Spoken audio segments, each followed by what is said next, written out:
I've got good news and bad news. Here's the bad news. Most protein bars are packed with sugar and unpronounceable ingredients. The good news? There's a better option. I'm Will, and I created IQ Bar plant protein bars to empower doers like you with clean, delicious, low-sugar brain and body fuel. IQ bars are packed with 12 grams of protein, brain nutrients like magnesium and lion's mane, and zero weird stuff. And right now, you can get 20% off all IQ Bar products, plus free shipping. Try our delicious IQ Bar sampler pack with 7 plant protein bars, 4 hydration mixes, and 4 enhanced coffee sticks. Clean ingredients, amazing taste, and you'll love how you feel. Refuel smarter, hydrate harder, caffeinate larger with IQ Bar.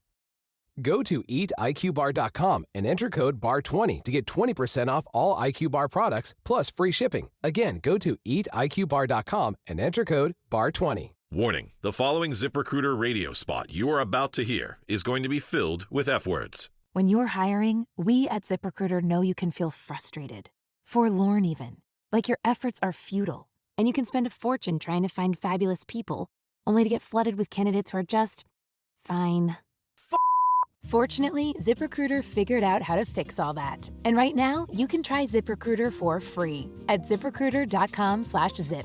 With ZipRecruiter, you can forget your frustrations because we find the right people for your roles fast, which is our absolute favorite F word. In fact, 4 out of 5 employers who post on ZipRecruiter get a quality candidate within the first day. Fantastic. So, whether you need to hire 4, 40, or 400 people, get ready to meet first-rate talent. Just go to ZipRecruiter.com/zip to try ZipRecruiter for free. Don't forget, that's ZipRecruiter.com/zip. Finally, that's ZipRecruiter.com/zip.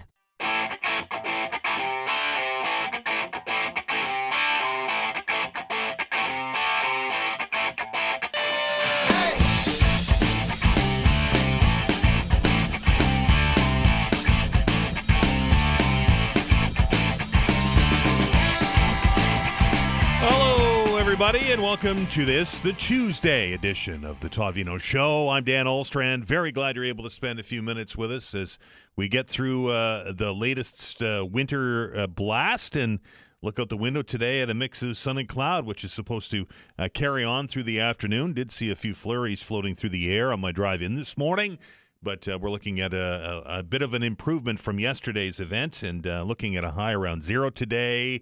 So that means that for those of you that didn't shovel, maybe Mother Nature is going to start taking care of some of that.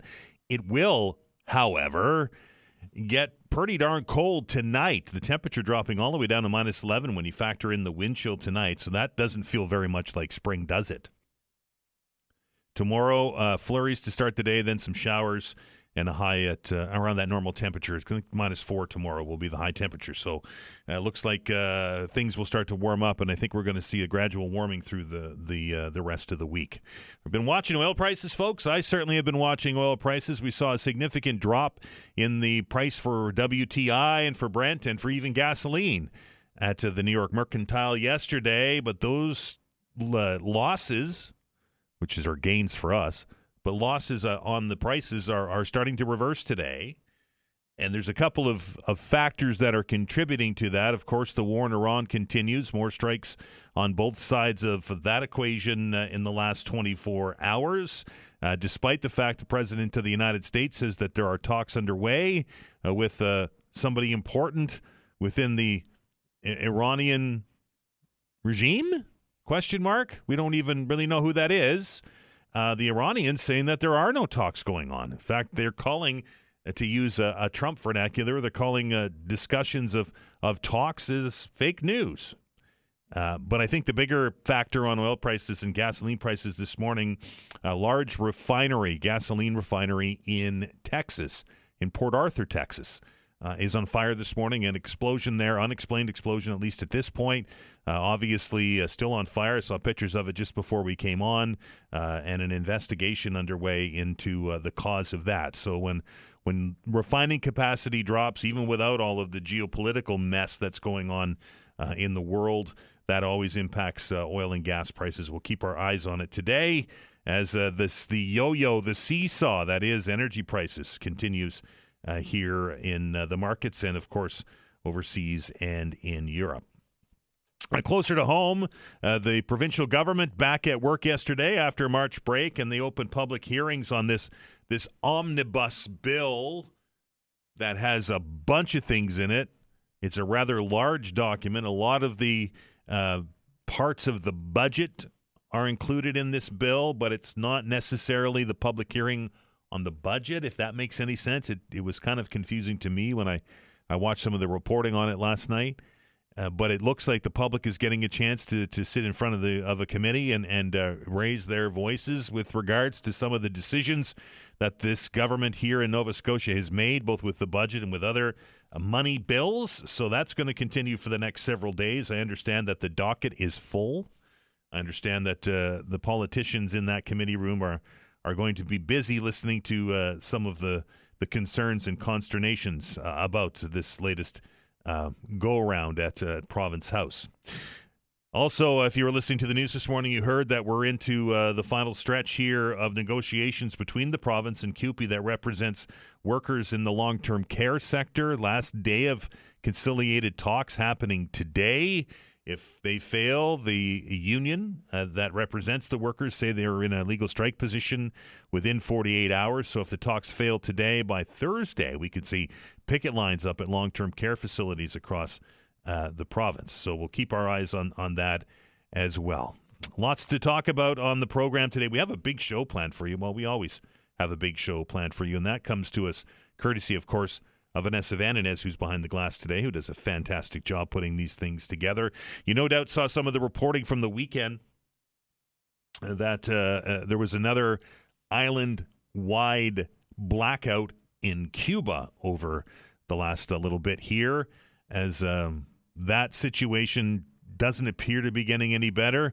And I did see some video today of an aid ship, which wasn't a very big ship, but it was an aid ship that got into Cuba and is bringing some humanitarian relief. There's a growing crisis that is starting to unfold there. There's been a lot of focus on the power and the power outages and the lack of fuel in the wake of the government change in Venezuela and the president of the United States enforcing the embargo on Cuba now that they control the Venezuelan oil. But there's also a shortage of all kinds of things in Cuba: medicines, food,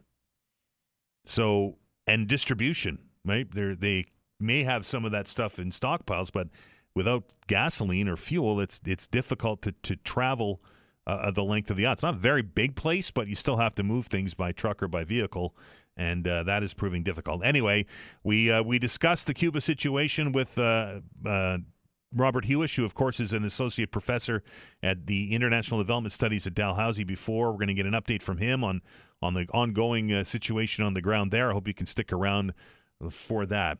We also talk a lot about distracted driving here on the program. I know I opened up the open lines every once in a while to talk about some of the bad driving behavior that we witness in our part of the world. And the RCMP took a rather unique approach to dealing with at least distracted driving. You know, you see it. I know I see it almost daily, if not daily, when you're at a light or you're in traffic somewhere and you see somebody with their chin buried in their chest and they're looking down to their knees and one hand on the wheel, the other one on the phone, and either checking something or texting or whatever. You see it. I know I do. I see it every day. Well, the RCMP took a rather unique approach to dealing with what they're calling a high-risk driving behavior, and we're going to dig into to this little sting operation that they did. That's going to be part of the show today as well. Lots to talk about. Of course, open hour is going to happen at 11 o'clock today. I look forward to our conversation, and on the other side of it, of course, it's Tuesday, and that means that it's time for Science Files. So Dr. Rob Thacker will be by to discuss Artemis and the world of science. And if you have some science questions, he'll be here to answer those for you as well. As you no doubt are feeling the same way that I am, there's an awful lot of bad news out there these days with inflation and cost of living and those energy prices we talked about, the war in Ukraine, the war in Iran. It can be a lot to take, right? be a lot to handle for you at once, and sometimes it's what's the word they use, the doom scrolling, right? That we spend a lot of time reading all of this negative stuff, and it has an impact on one's mental health. And I think that we need a break. Canada's #1 party band is coming to town. You've heard the ads. No, it's not Wayne. It's Dwayne Gretzky. And they'll take the stage at the Rebecca Cone. That's happening on the 29th at 7:30. Now, if you're unfamiliar with Dwayne Gretzky, this is a high-energy rock and roll band that plays songs from the 70s, the 80s, the 90s. And they're described as a party from start to finish. And, hey, who doesn't need a break like that these days, right? Well, Vanessa tells me that we have a set of 4 tickets. You and 3 of your besties can go to see this show on us. Dwayne Gretzky at the Rebecca Cone, Sunday. 4 tickets up for grabs. 902-405-6000, 1-877-801-8255. It'll be a lot of fun, and it'll be that break that I think many of us need. It's time for us to recharge, have a little fun, and you can do that when you visit with Dwayne Gretzky at the Rebecca Cone down there at Dalhousie University on Sunday. 902-405-6000, 1-877-801-8255. Vanessa tells me that caller number 10 is going to be the lucky winner. Good luck, and enjoy the show, and I hope you have a wonderful time. I also will say that we have a special guest coming into the studio today, and that's going to happen here just before 11 o'clock. With the NDP, federal NDP race coming down to a leadership review, or leadership contest, I should say, on next week, this weekend. We're lucky that the interim leader of the NDP, Don Davies, is in studio, and he's going to join us and talk a little bit about what's happening with the NDP, with this leadership race, and some of the ongoing hijinks of the House of Commons. Don Davies, the leader of the NDP, federally, will be by the studio. That's going to happen in this hour. We're going to take our very first break here on the program. When we come back, the RCMP are getting sneaky when it comes to busting you for breaking the law with your phone. A conversation with an RCMP member from the Halifax Regional Detachment Traffic Unit, Corporal Bobby Bambury, will be joining us. You're listening to the Todd Veinotte Show. I'm Dan Olstrand. We're back in minutes.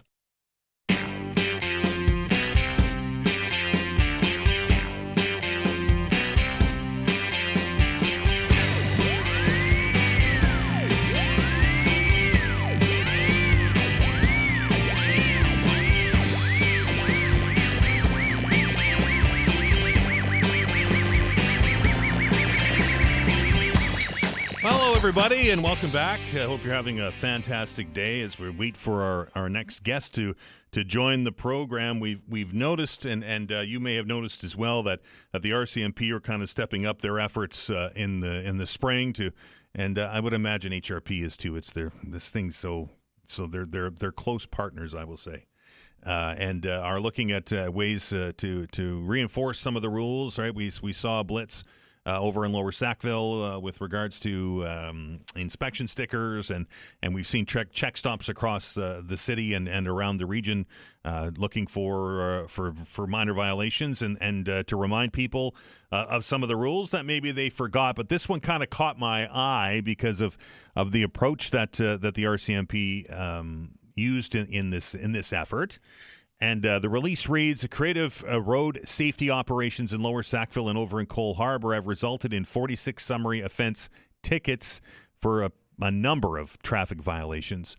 Back on the 18th of March, the Halifax RCMP Halifax Regional Detachment Traffic Unit and the RCMP Metro Traffic Services joined forces, and you saw them on Glendale Road and Cobequid Road in Lower Sackville and over there on Cole Harbour Road and Cumberland Drive in Cole Harbour.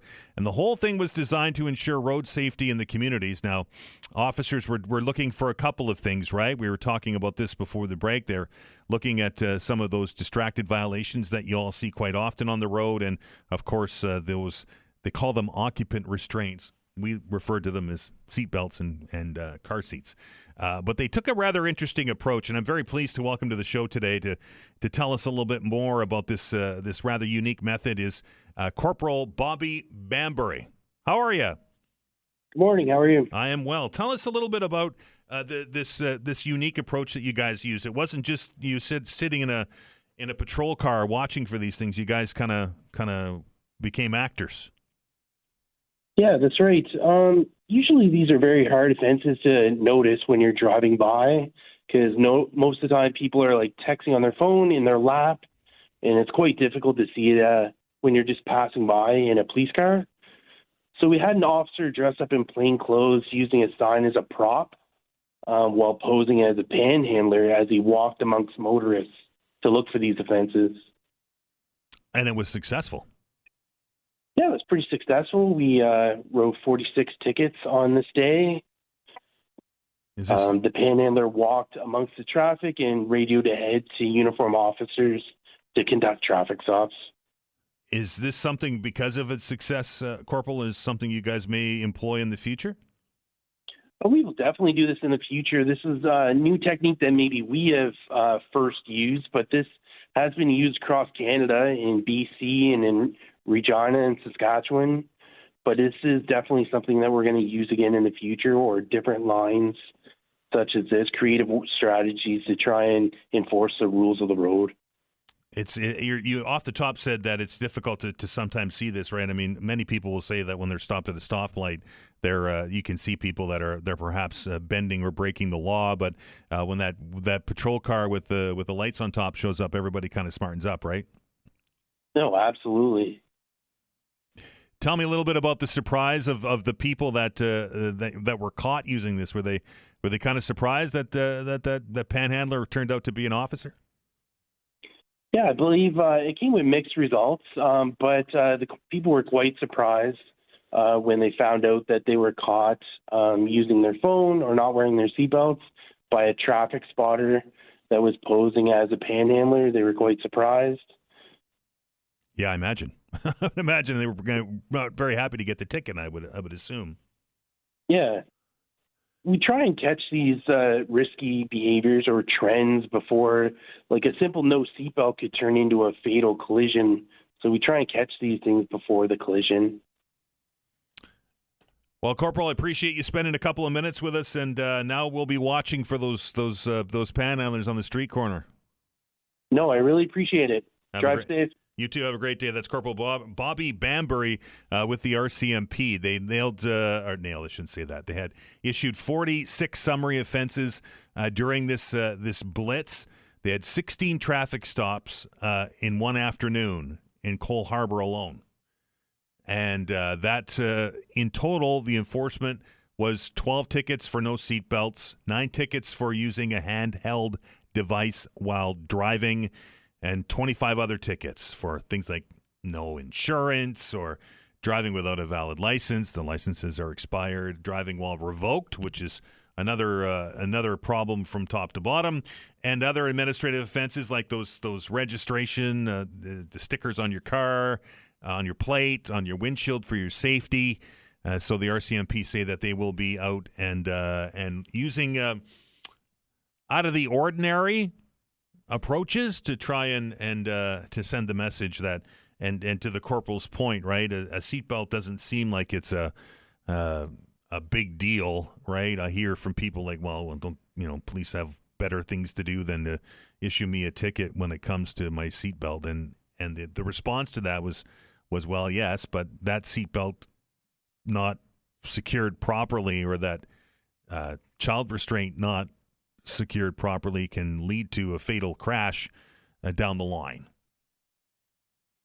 It's refreshing, at least to me, to hear that there is a focus on this, and not that I wear my seatbelt all the time, but the handheld device is the one that just drives me bonkers. You don't have to go very far to see somebody that is doing it or trying to hide it. You know what I'm talking about, when they have their head down on their chest like this, and They're trying to drive, or the light turns green and the car in front of you is there for 2 or 3 seconds after, and then there's a jump because they look up from their phone. It's dangerous, folks. And again, it might not feel like you're a criminal that's wanted on the top 10 most wanted list, but these things can lead to pedestrians getting hit. These things can lead to traffic accidents, which cost money and insurance and premiums and all of that stuff, right? Not to mention the risk of really seriously hurting yourself or somebody else. So congrats to the RCMP for being a little bit outside the box thinking. We've seen this before. I can recall it before, but it has been several years since I've heard stories of somebody standing on posing as a panhandler, or somebody standing on a street corner with a sign and then radioing ahead to their compatriots about violations that they spot. Interesting technique. Going to stop and take a break here at the bottom of the hour. Of course, we're going to continue the show on the other side of it. It is going to be a busy show today. I'm very, very much looking forward to our conversation. I just saw him in the green room. Don Davies is here with the NDP, but there's an ongoing crisis that's unfolding. I'd mentioned this off the top of the program, unfolding in Cuba. And I know that we've talked about this before, and several of you have joined the open hours to talk about Cuba and your experiences in or on that island and dealing with the people and the and just a place for you to be on vacation. Many of you go several times or have gone several times to Cuba. Many of you have spent several weeks in Cuba and have got to know people there and have fallen in love with a vacation destination, and that, I think, is in jeopardy now. And we're seeing a humanitarian crisis that's starting to unfold there. We've seen a big problem with electricity, a big problem with getting resources to all parts of that island, and all the result of an embargo. And the President of the United States has not been hiding the fact that he wants to do something in Cuba, right? I think he had the what was the quote? He said that would be his honor to take Cuba. So I would imagine that many of you are watching this very closely. I would imagine some of you may have booked vacations down there, or have maybe changed vacation plans because of this. We're going to have a conversation when we come back from the news with Robert Huish, of course, from Dalhousie University, who studies this. And we're also going to, if we have time, we're also going to have a chat with him about the ongoing situation in Iran and in the Middle East as that continues to ebb and flow, right? We saw some good news come out of there yesterday with regards to this extension of an ultimatum from the President of the United States. And then we started to see the Iranians respond to that and saying, well, I don't know if there's any talks going on. And then spinning it their own way, saying that the President of the United States has backed down after a strong rebuke from Iran. So it doesn't feel, at least from outside looking in, that this is really having an impact. But we'll talk to Dr. Huish about that when we come back. All part of the Tuesday show. So glad you're able to spend some time with us here on the program. And you never know, there might be more ticket giveaways. Make sure you stick around for that. We're going to take our break here for the newscast. Blake is going to update us on what's going on around the world. And when we come back, a conversation about Cuba and Iran. Associate Professor in International Development Studies at Dalhousie University. That's Robert Huish, and he's here right after the break. Warning, the following ZipRecruiter radio spot you are about to hear is going to be filled with F words. When you're hiring, we at ZipRecruiter know you can feel frustrated, forlorn even, like your efforts are futile, and you can spend a fortune trying to find fabulous people, only to get flooded with candidates who are just fine. Fortunately, ZipRecruiter figured out how to fix all that. And right now, you can try ZipRecruiter for free at ZipRecruiter.com/zip. With ZipRecruiter, you can forget your frustrations because we find the right people for your roles fast, which is our absolute favorite F word. In fact, 4 out of 5 employers who post on ZipRecruiter get a quality candidate within the first day. Fantastic. So, whether you need to hire 4, 40, or 400 people, get ready to meet first-rate talent. Just go to ZipRecruiter.com/zip to try ZipRecruiter for free. Don't forget, that's ZipRecruiter.com/zip. Finally, that's ZipRecruiter.com/zip.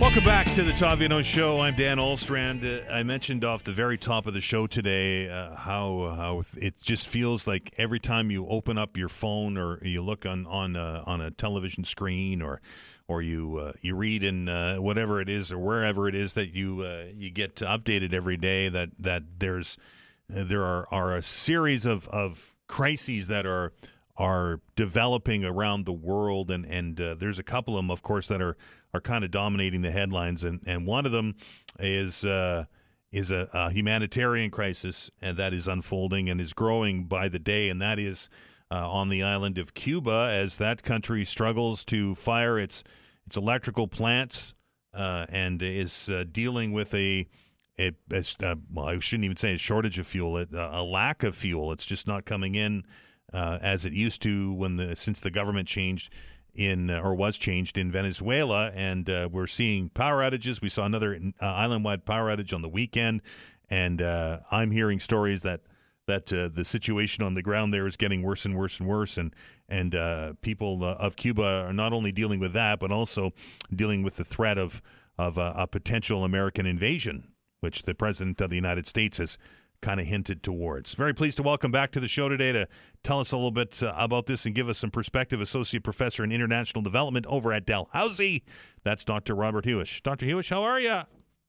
Hey, good morning, Dan. Good to talk to you. I am well, sir. I guess that's the broad question, right? Is this this situation in Cuba obviously is getting worse by the day?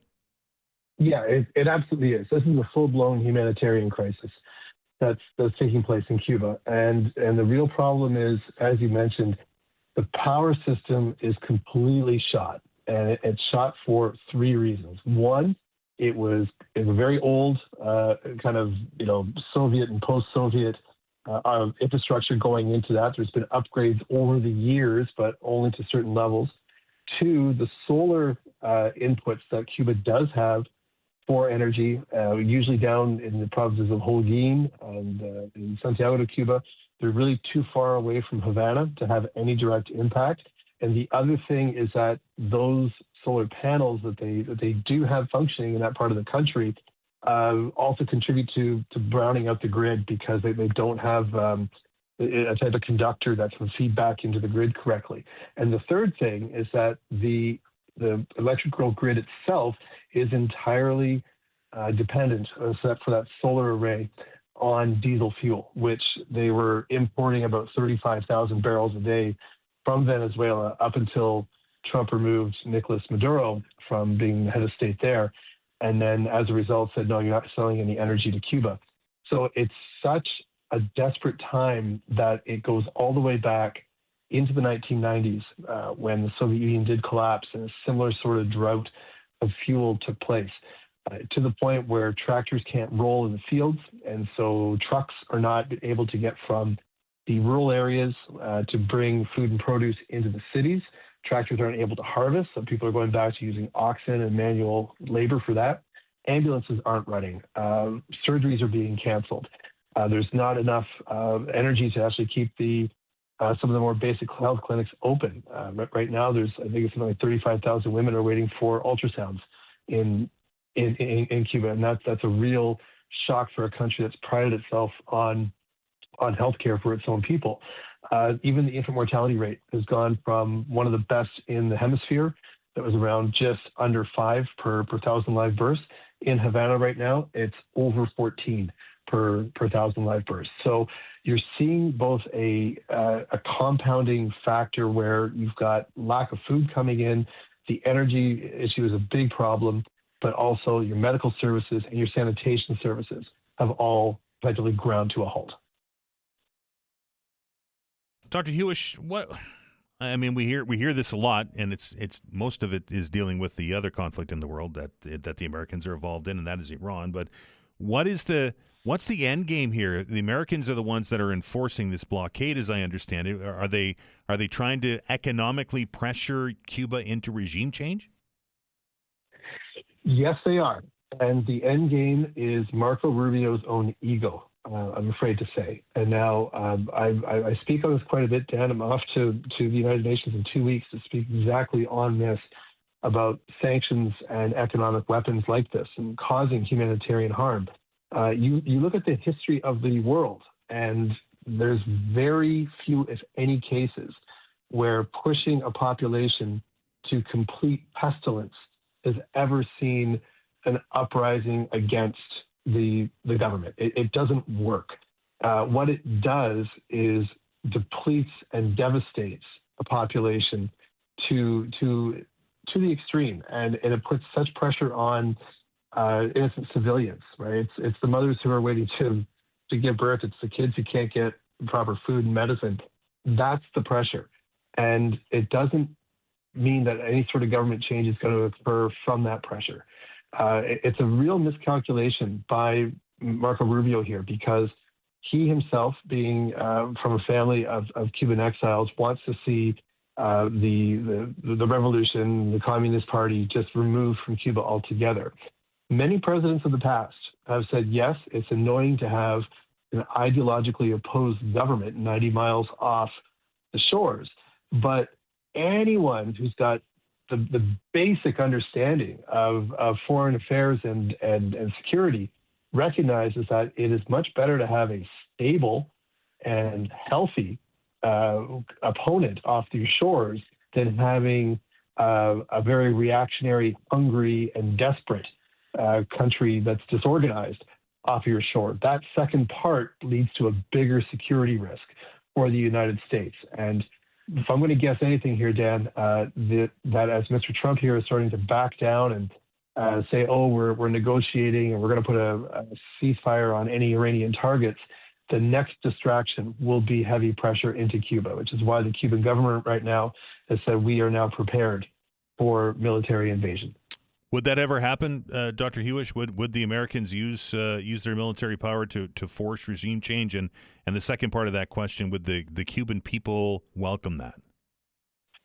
So the U.S. has done it in the past, and they have done it through covert and overt means, such as, of course, the Bay of Pigs, Correct. Which is what Mr. Kennedy tried to encourage with Cuban exiles coming back in to invade.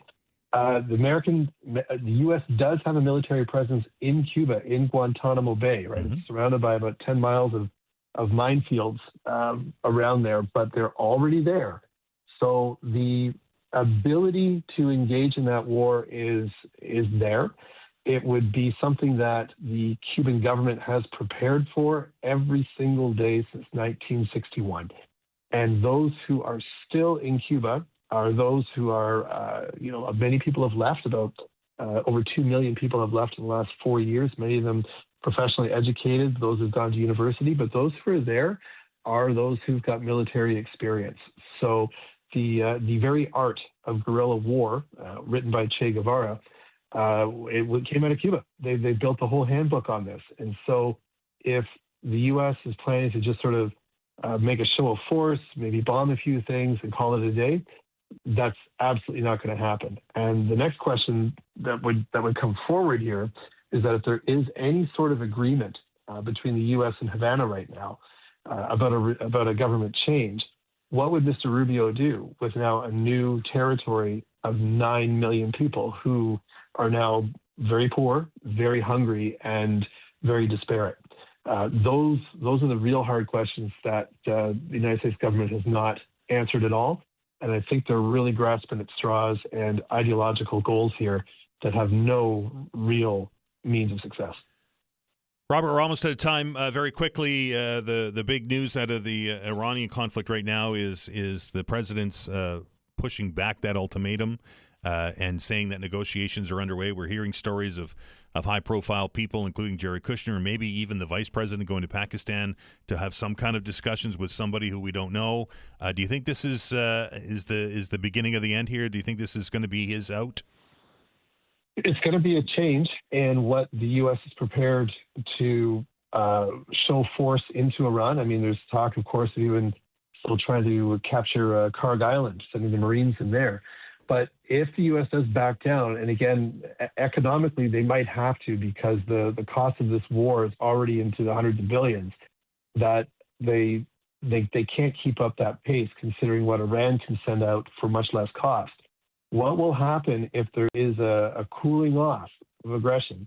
Israel will not cool off. They will keep going. And likely Iran will continue to target other allied countries to the U.S. in the region, such as Qatar, such as Kuwait, such as Bahrain.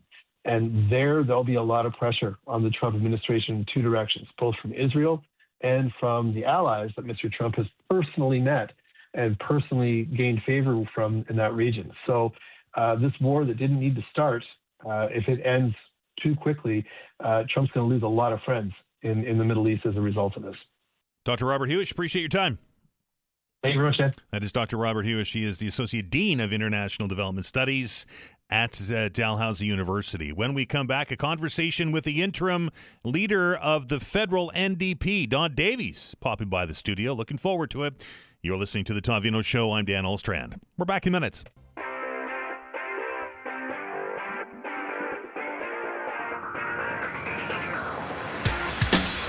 All right, you no doubt have seen our next guest on your television screens, emanating out of Ottawa and around the country, picking up the mantle from Jagmeet Singh after the last election and leading the federal NDP as we get into the next phase of the party, the next chapter of the party with a leadership contest that will come to fruition, as I understand it, this coming weekend.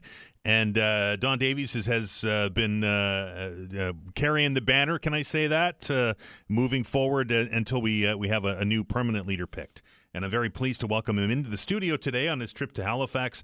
Hello, Don Davies. Great to be with you, Dan. Let's make sure we get all the buttons on. Are we there, Vanessa? Try that again. Are you here? Great to be with you, Dan. There you are. Okay, Don, I guess the first question is, there's lots of stuff going on.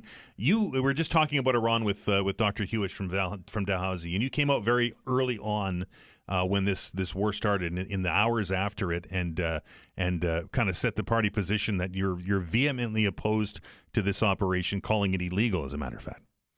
Well, it is illegal, and we believe in a global world order that is based on international law and follows rules. And, there is a procedure for countries to take force against another country, and that's through the UN Security Council. So if you think there's a case to be made to launch a lawful attack on a country, you take that case to the UN. That didn't happen in this case. I think the other thing that's really striking, Dan, is the difference between what Mark Carney said in Davos, and which I think a lot of Canadians were really supportive of, and what his behavior's been like. So he said in Davos that Canada would only support the use of force is if it was in conformity with UN Charter. He also said that it was important for Canada to be consistent on the world stage. So we should criticize breaches of international law, whether done by ally or adversary. And, here we've rightly criticized Russia for invading Ukraine, but he supports the attack of the U.S. and Israel on Iran. So incoherent policy, contradictory, and frankly, dangerous for the world.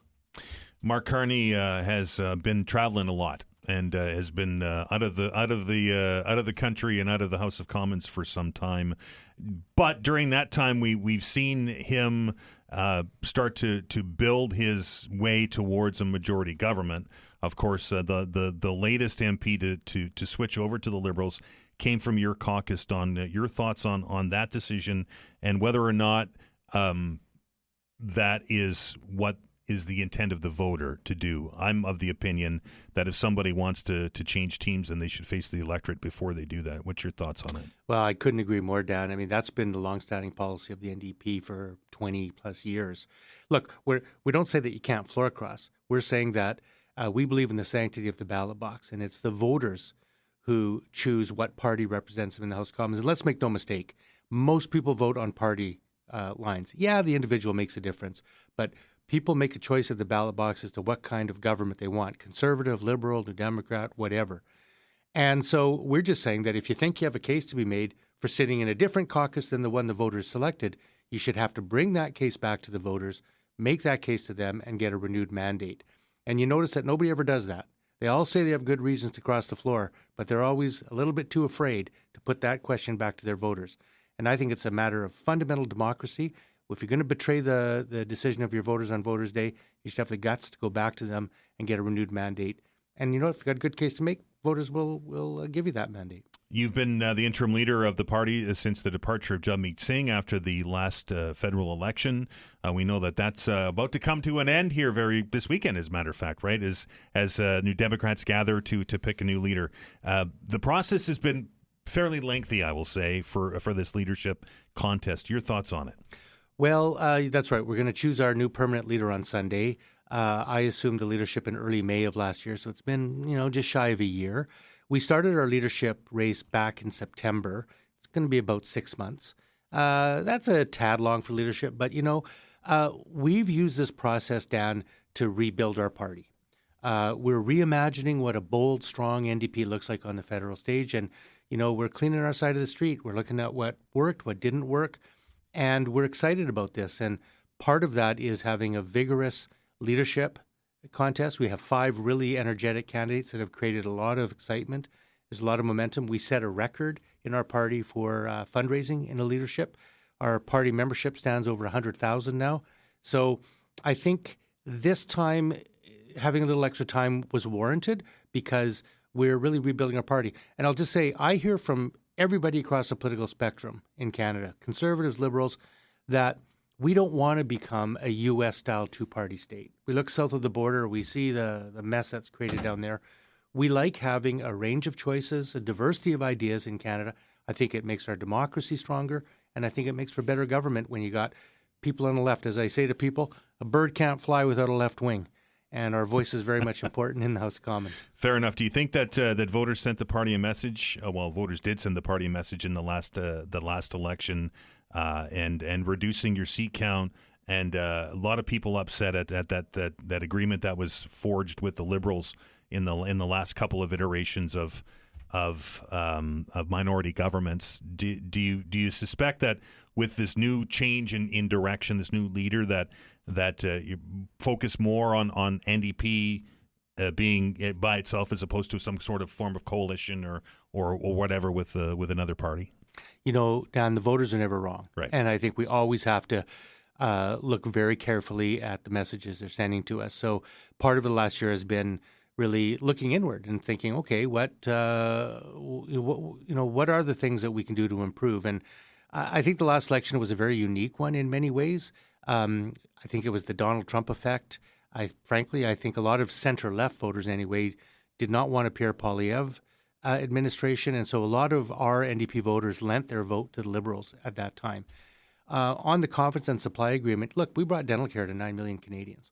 We got the beginnings of universal pharmacare, where you can walk into a pharmacy and slap down your card and walk out with your diabetes medications. That's going to be the start of that. We brought in anti-replacement worker legislation. So we did a lot of really good things that I think in time Canadians will value. But really what I think the message is that the NDP, we have to reconnect with our base. We have to reconnect with working people and working families, go listen to them, meet them where they're at, and really hear what their aspirations are, and then we want to be their voice in the House of Commons. I think those are the roots of the NDP. We were formed in 1961 by workers, for workers, and I think if we go back to that as our base, we're going to see renewed electoral success, and our new leader will be able to come back stronger in the House of Commons than ever. Don, do you think in today's world and in this world of this hyper-partisanship, this if you're not with me, you're a lunatic. I'm not going to use the president's words much more. That being said, is there room for a left-wing party in today's world where everybody kind of lives in the middle, and then there's of course the right side? I think it's essential, and particularly now, I think where I think it's fair to say, Dan, there's really two conservative parties in the House of Commons. You know, you've got sort of a far right version, and you've got a progressive conservative version. So I think Canadians want a party in the House like the NDP, because we're the only party that raises things like, how do you strengthen public health care? How do you actually build affordable housing that people can afford? Who's going to stick up for labor rights and making sure that workers are treated fairly in this country? You know, there's issues of the environment and, frankly, foreign policy. You know, we're the only voice raising that perspective. And I think a healthy democracy has a variety of ideas. I've been in Parliament 18 years. I can tell you, Dan, no party has a monopoly on good ideas. They come from all sides. But if you don't have, a left perspective, a progressive perspective in your government, nobody will be holding that centrist government to account from the left. And I think Canada will suffer if we don't have that. Don, I know you're a busy guy. You got lots of stuff on the go. Appreciate you spending a few minutes with us today, and all the best in the future. Thank you, Dan. It's been a pleasure. Don Davies, the interim leader of the federal NDP. We're going to stop and take a break here for the news. On the other side, of course, it's time to open up the telephone lines. It's time for our open hour. Regular rules apply, folks. You can bring anything to the table, maybe something you heard earlier today, something we talked about earlier in the week, or something brand new. We're certainly will take all comers and listen to all opinions. That's the beauty of Open Line Radio. 902-405-6000, 1-877-801-8255. We're back after the update. Finding great candidates to hire can be like, well, trying to find a needle in a haystack. Sure, you can post your job to some job board, but then all you can do is hope the right person comes along. Which is why you should try ZipRecruiter for free at ZipRecruiter.com/zip. ZipRecruiter doesn't depend on candidates finding you. It finds them for you. Its powerful technology identifies people with the right experience and actively invites them to apply to your job. You get qualified candidates fast. So while other companies might deliver a lot of hay, ZipRecruiter finds you what you're looking for. The needle in the haystack. See why 4 out of 5 employers who post a job on ZipRecruiter get a quality candidate within the first day. ZipRecruiter, the smartest way to hire. And right now, you can try ZipRecruiter for free. That's right, free at ZipRecruiter.com/zip. That's ZipRecruiter.com/zip. ZipRecruiter.com/zip.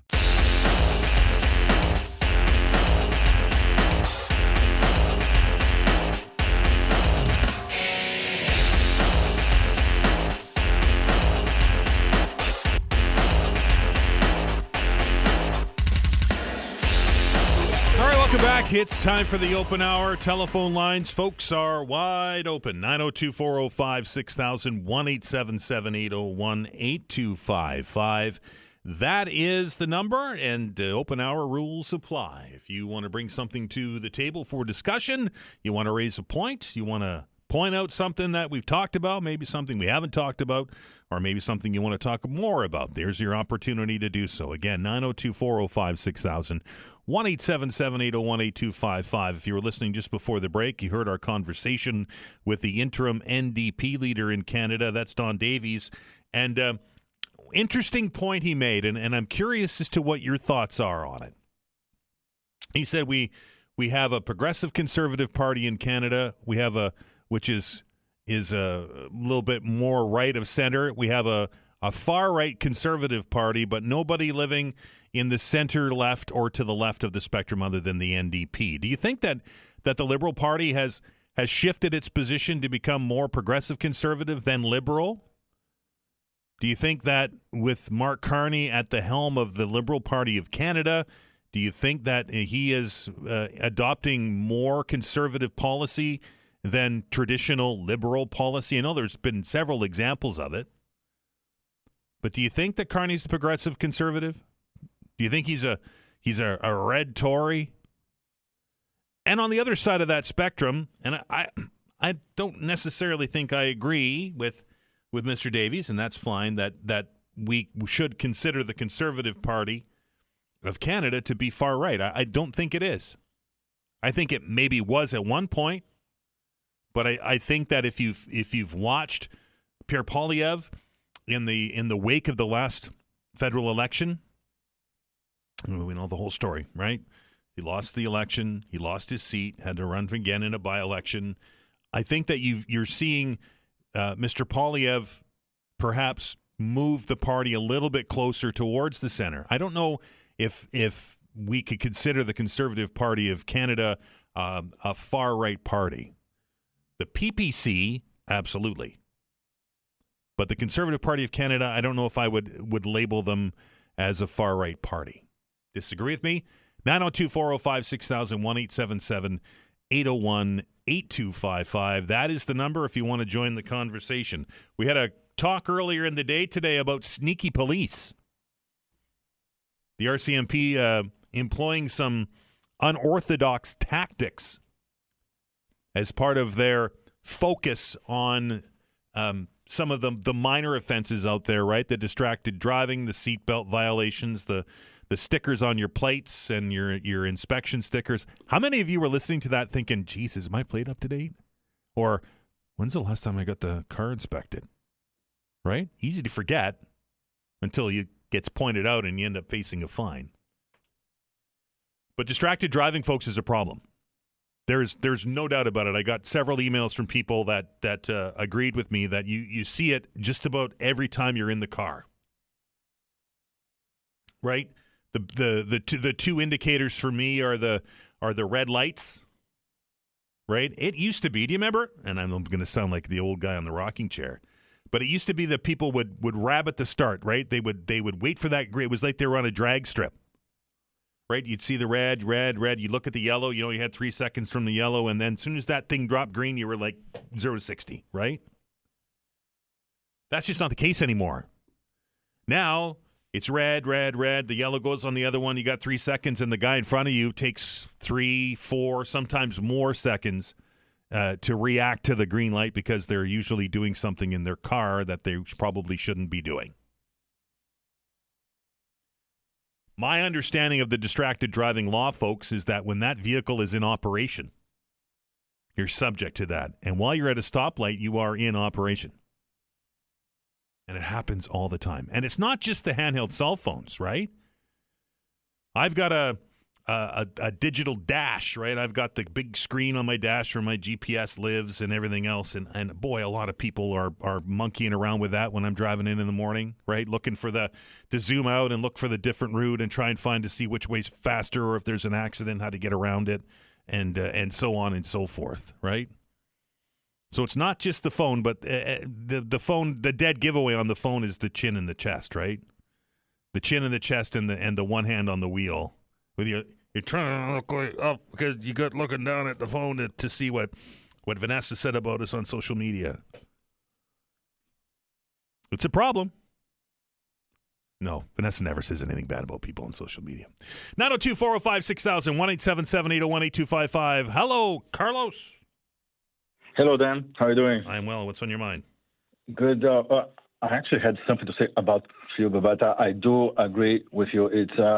I do not agree presenting the Conservative Party as a far right. Usually, a far right party attacks institution, right? They don't attack policies or politicians. Like President Trump attacking FBI, Supreme Court, right? They attack political process like election. Election was stolen. And we had an election last year, and there was no claim that the election was rigged or anything like this. So I agree with you. I think it's wrong to present the party, the PC, the Conservatives as a far right. But I did call it to talk about Cuba. Sure. I did disagree that the U.S. wants a regime change.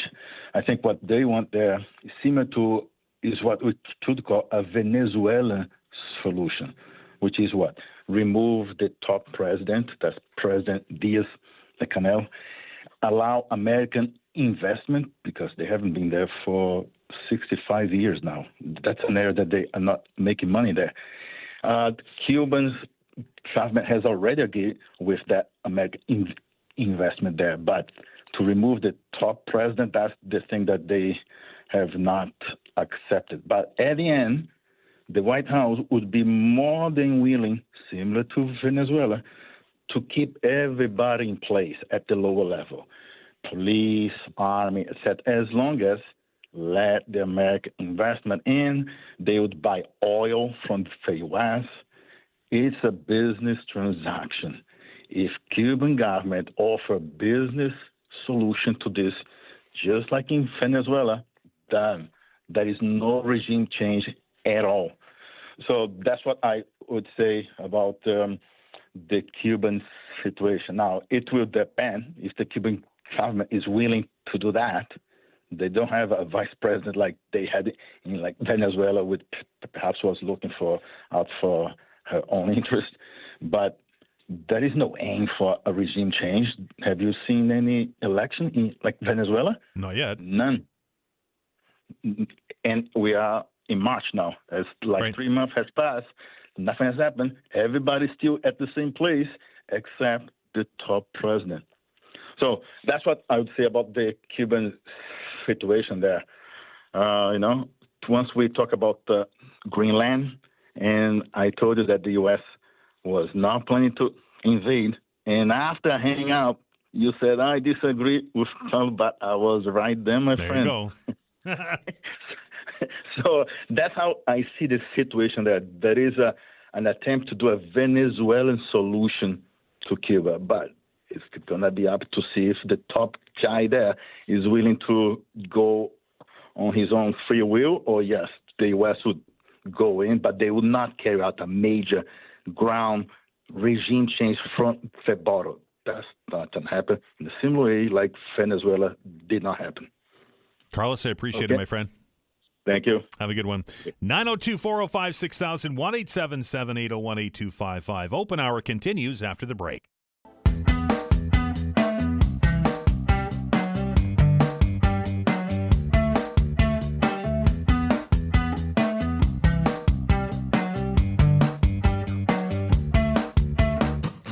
All right, welcome back. 902-405-6000, 1-877-801-8255. Those are the telephone numbers to get onto the program if you want to share your thoughts on the issues of the day. Again, 902-405-6000 or 1-877-801-825. We see hello to Barry. Barry, how are you?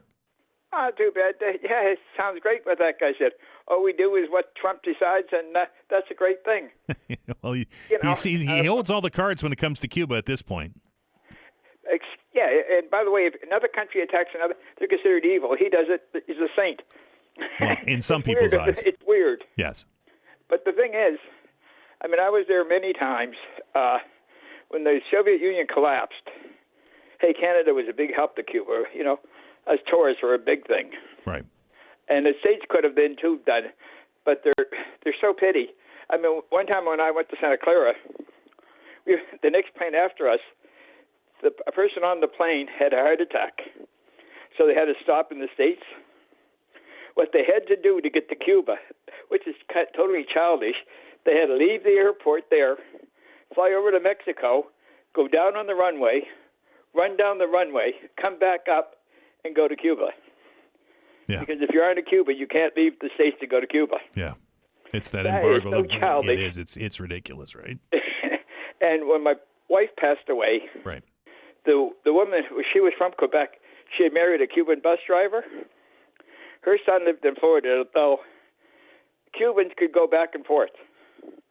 There was a plane service, but only Cubans could use it. I mean, they weren't that antagonistic towards Cuba when Trump wasn't in. It still wasn't great, but it isn't as bad as it is now. Right. And but they basically said to me, they don't like their government, but they hate the American government. They remember when they had 5% literacy, the older people in the whole country. It was basically a brothel and a gambling casino for the Americans. And every criminal they got in the mafia got shipped to Cuba. They don't want to go back to that. They like to have their own country. Like one of them said to me, I don't want to come here as anything but a tourist if he comes to Canada. They just want to live a decent life and be left alone. But somehow that just doesn't work with the United States. And one last thing about change of parties. That one for the NDP, she's Native, and Obamacare was asked about her. And now, hey, the Prime Minister could have put a hospital there anyway, but where she lost party status, she can't speak in the House, and she's native, her area was promised a bunch of stuff if she'd do it. So whether it's right or wrong, if she's offered a hospital that was badly needed in their community and a few other things, I don't think she's an evil woman for doing it. I mean, maybe he should give that anyway, and she shouldn't have to been bribed. But if she's doing it for her people, and as a member, she got more power than what she'd have as a party that doesn't even have party status. Fair point, Barry. Appreciate it, sir. Okay. Have a good one. 902-405-6000, 1-877-801-8255. I do believe the MP in question is Inuit, just to make sure that we get the record straight. 902-405-6000, 1-877-801-8255. We say hello to Greg. Greg, how are you? Good. Not too bad, Dan. Good morning. How are you? You sound like you're in the truck. I am, and hands-free. Attaboy. I wanted to bring up the issue that I really feel the RCMP and the police have better things to do than dressing up and pretending to be a panhandler, someone homeless. It really feels like they're being dishonest to enforce the law. We have so many issues: murdered and missing Indigenous women and girls, human trafficking. I know it's an issue, but I really feel the law enforcement should be using their funds to do something more honorable. Hey, if you catch me, you catch me. I'll pay the ticket. But I don't like the vehicle, so to speak, that they're using to enforce the law. Greg, it feels like they're being dishonest. Greg, let me ask you this question. You have kids? Absolutely. Do you have kids? Grandkids? No and no. Okay, a spouse? Yes. Your spouse is driving in her car right now. Somebody T-bones her because they're on a phone with their head in their chest. Does that change your opinion? Yeah. Well, it doesn't change my opinion in I want the law to be enforced. I just don't like the vehicle that they're using. I'll use your words. You called it a sting. Yep. Right? We use sting as a phrase to enforce the law on mafia members, gangsters, something that's really, really big. And yes, I don't want anyone's being hurt, injured, or otherwise. And I think there are responsible ways of following the law. I just feel that there are better ways of enforcing it, because the RCMP have the reputation of being honorable. What's honorable in dressing up like a homeless person or a panhandler and to, so to speak, surprise people? So I said. So the method of detection is based on the severity of the crime. Am I getting it correct? That is correct. We have a warrant to go into somebody else's house. Right. There's a proper way of doing it, and I don't feel this is the proper way of doing it. Now, I know what people are going to say. They're going to say, if you don't break the law, you have nothing to worry about. Mistakes can happen, things can happen, and yes, people can have their day in court. Are there other ways for the RCMP or the police to enforce this distracted driving law? Because I have no problem with the law. It's how it is being enforced. I think that, you do the crime, you do the time, you pay the fine, whatever it is you want to do, that's great. But I just think this is a really dishonest way, in my opinion, of trying to enforce this law. There's other ways. All opinions welcome here, Greg. I appreciate the call. Thank you very much. Have a good one. 902-405-6000, 1-877-801-8255. Greg and I will agree to disagree on that one. I think that police use these kind of tactics on all kinds of different investigations and all kinds of different ways to try and gather evidence, right? A crime is a crime is a crime. We don't get to pick the crimes that we enforce, and as long as it's permitted under the law, and some of you suggested that this feels like entrapment, and hey, I'm not a lawyer, right? He did say, the RCMP constable did say that the corporal said that that this has been done in other jurisdictions. So I'm assuming, and maybe it's a bad assumption, but I'm assuming that this has been tested by law. And if it's entrapment, then that's for the courts to decide. But we, have a distracted driving problem. And if now people are coming up to intersections and they see somebody standing on that corner that they think may be a police officer, then maybe that changes, right? It's like I said during the interview, when the police car with the gumball machine, do you still call them that? The lights on the top shows up, everybody behaves, right? Drive down the highway. Drive down Highway 102 when there's a police officer. Look at that. Everybody's going the speed limit. As soon as that car disappears, Indy 500. We're back after the news. Finding a hoodie that lasts through the season can be tough. The American Giant Classic Full Zip hoodie is made to last a lifetime, so you can count on it to bring you comfort and warmth year after year. The iconic Classic Full Zip hoodie is the jacket that started it all for American Giant. Custom heavyweight fleece and side panels for mobility make it the best hoodie ever. And a double-lined hood and reinforced elbow patches means this hoodie will last. Born from a commitment to support the communities that create its products, every American Giant piece is made in America and designed to last. No exceptions. The result is durable clothing, like the premium Slub Crew Tee, No BS high-rise pant, and slim roughneck pant that become part of your life. Snag the hoodie that will bring you comfort for life, the American Giant Classic Full Zip. And save 20% off your first order at American-Giant.com when you use code STAPLE20 at checkout. That's American-Giant.com, code STAPLE20. Warning, the following ZipRecruiter radio spot you are about to hear is going to be filled with F words. When you're hiring, we at ZipRecruiter know you can feel frustrated, forlorn even, like your efforts are futile, and you can spend a fortune trying to find fabulous people, only to get flooded with candidates who are just fine. Fortunately, ZipRecruiter figured out how to fix all that. And right now, you can try ZipRecruiter for free at ZipRecruiter.com/zip. With ZipRecruiter, you can forget your frustrations because we find the right people for your roles fast, which is our absolute favorite F word. In fact, 4 out of 5 employers who post on ZipRecruiter get a quality candidate within the first day. Fantastic. So, whether you need to hire 4, 40, or 400 people, get ready to meet first-rate talent. Just go to ZipRecruiter.com/zip to try ZipRecruiter for free. Don't forget, that's ZipRecruiter.com/zip. Finally, that's ZipRecruiter.com/zip.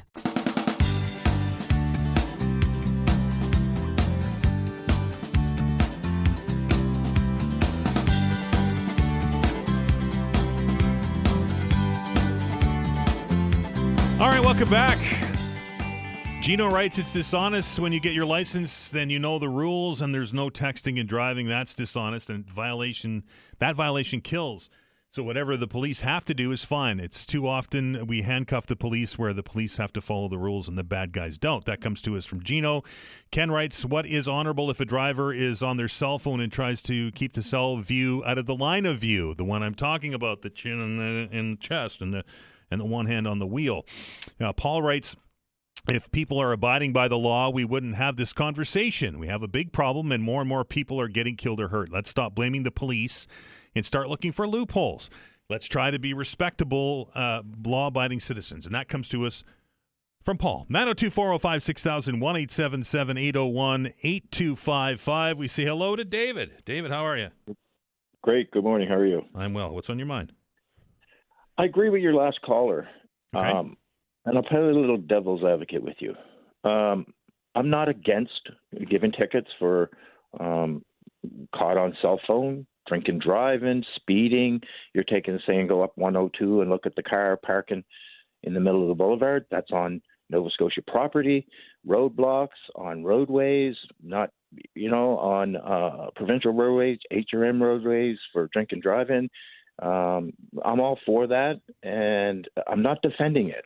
But I see his point, and I'm not going to call it an entrapment, but it is illegal, Dan, to take the cup and walk down the middle of stopped traffic, either a panhandler or pretending to be a panhandler, and that law is not pushed.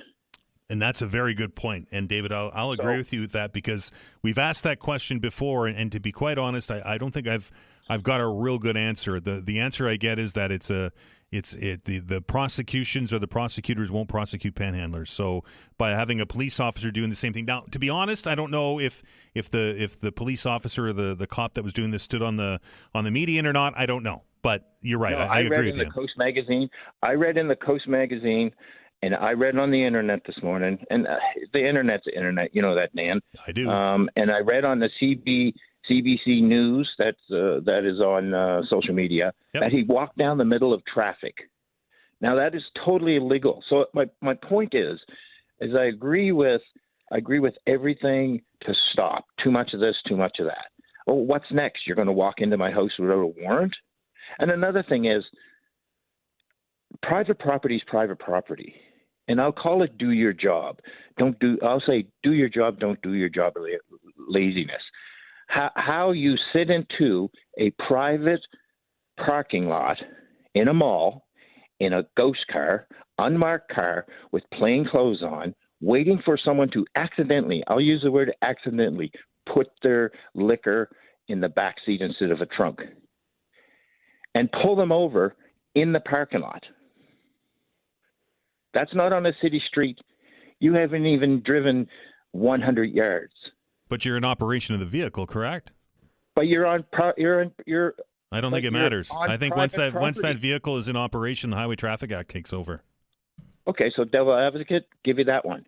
But walking down the middle of traffic with a Tim Hortons cup in your hand, trying to pretend you're a cop. David, I will agree with you on.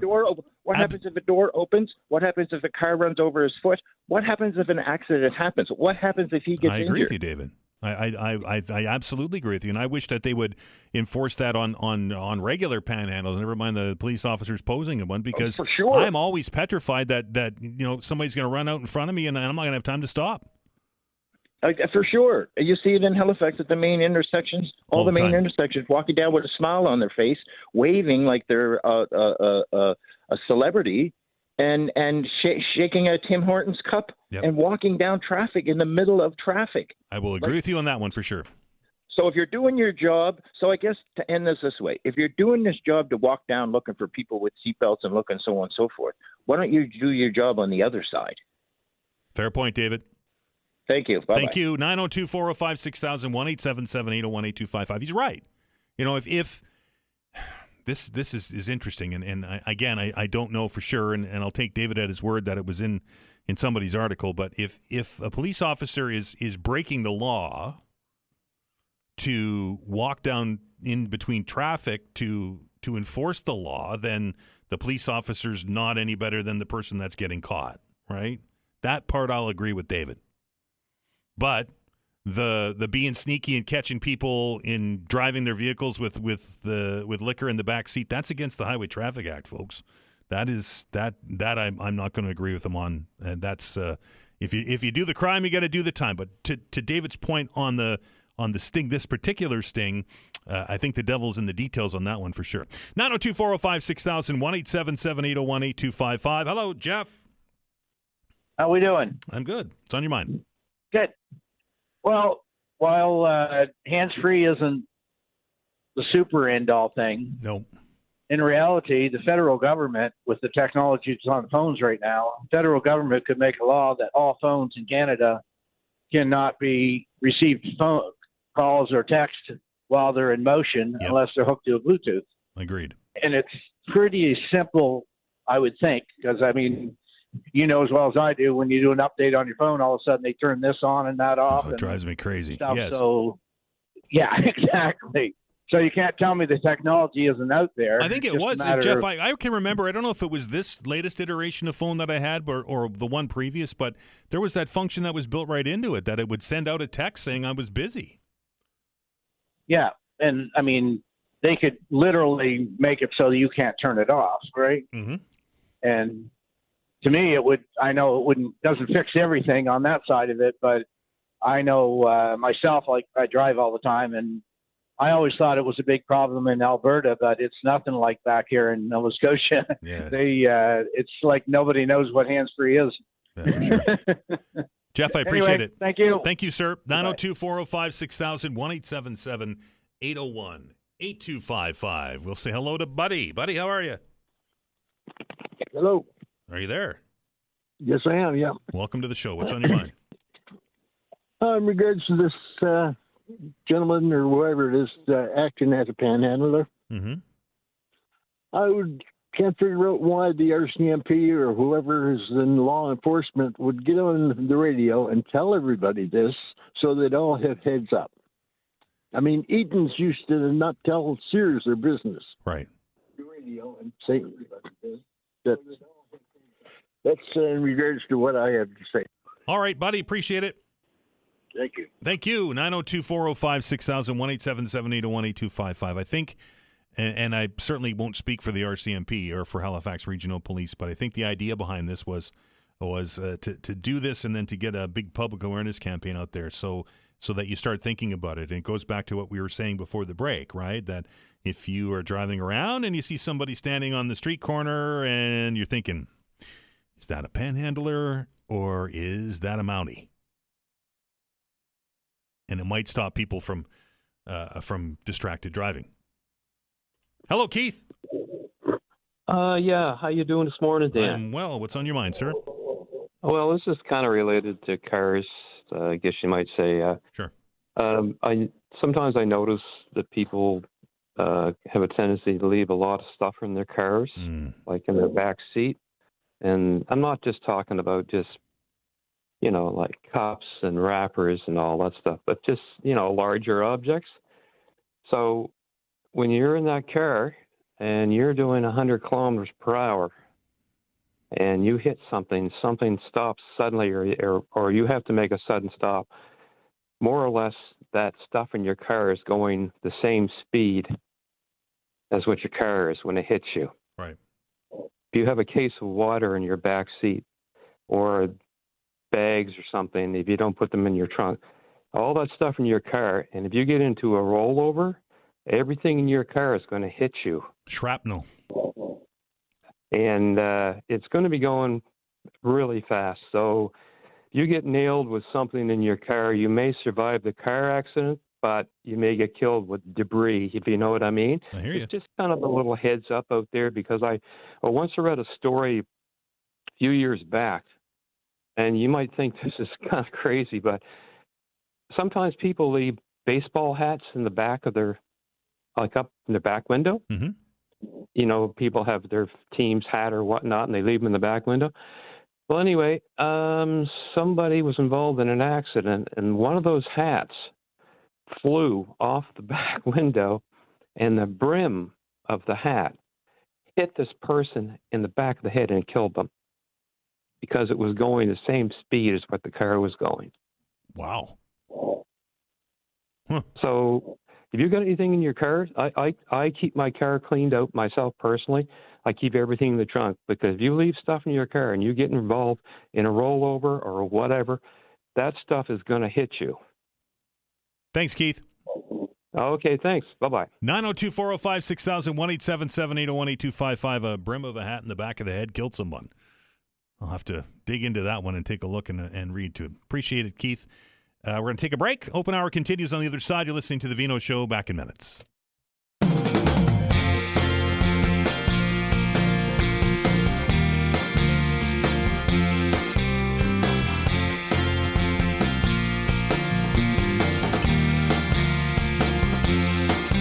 All right, during the break, got an email from District 15 Councillor Billy Gillis, who writes, "Hey, Dan, listening to the show, wanted to clear up some of the commentary. The RCMP officer in question was not walking down the center of traffic, nor disrupting traffic or causing any distractions. The officer was simply standing at a bus stop on the corner of Cobequid Road and Glendale Avenue at a busy intersection, observing motorists and if they're breaking the law."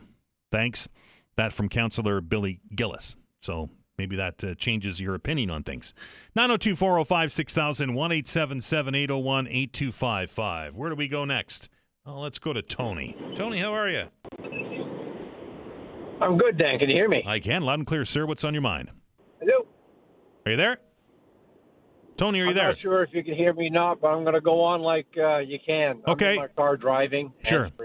I want to bring up the people who decide they're going to change parties after they've been elected. So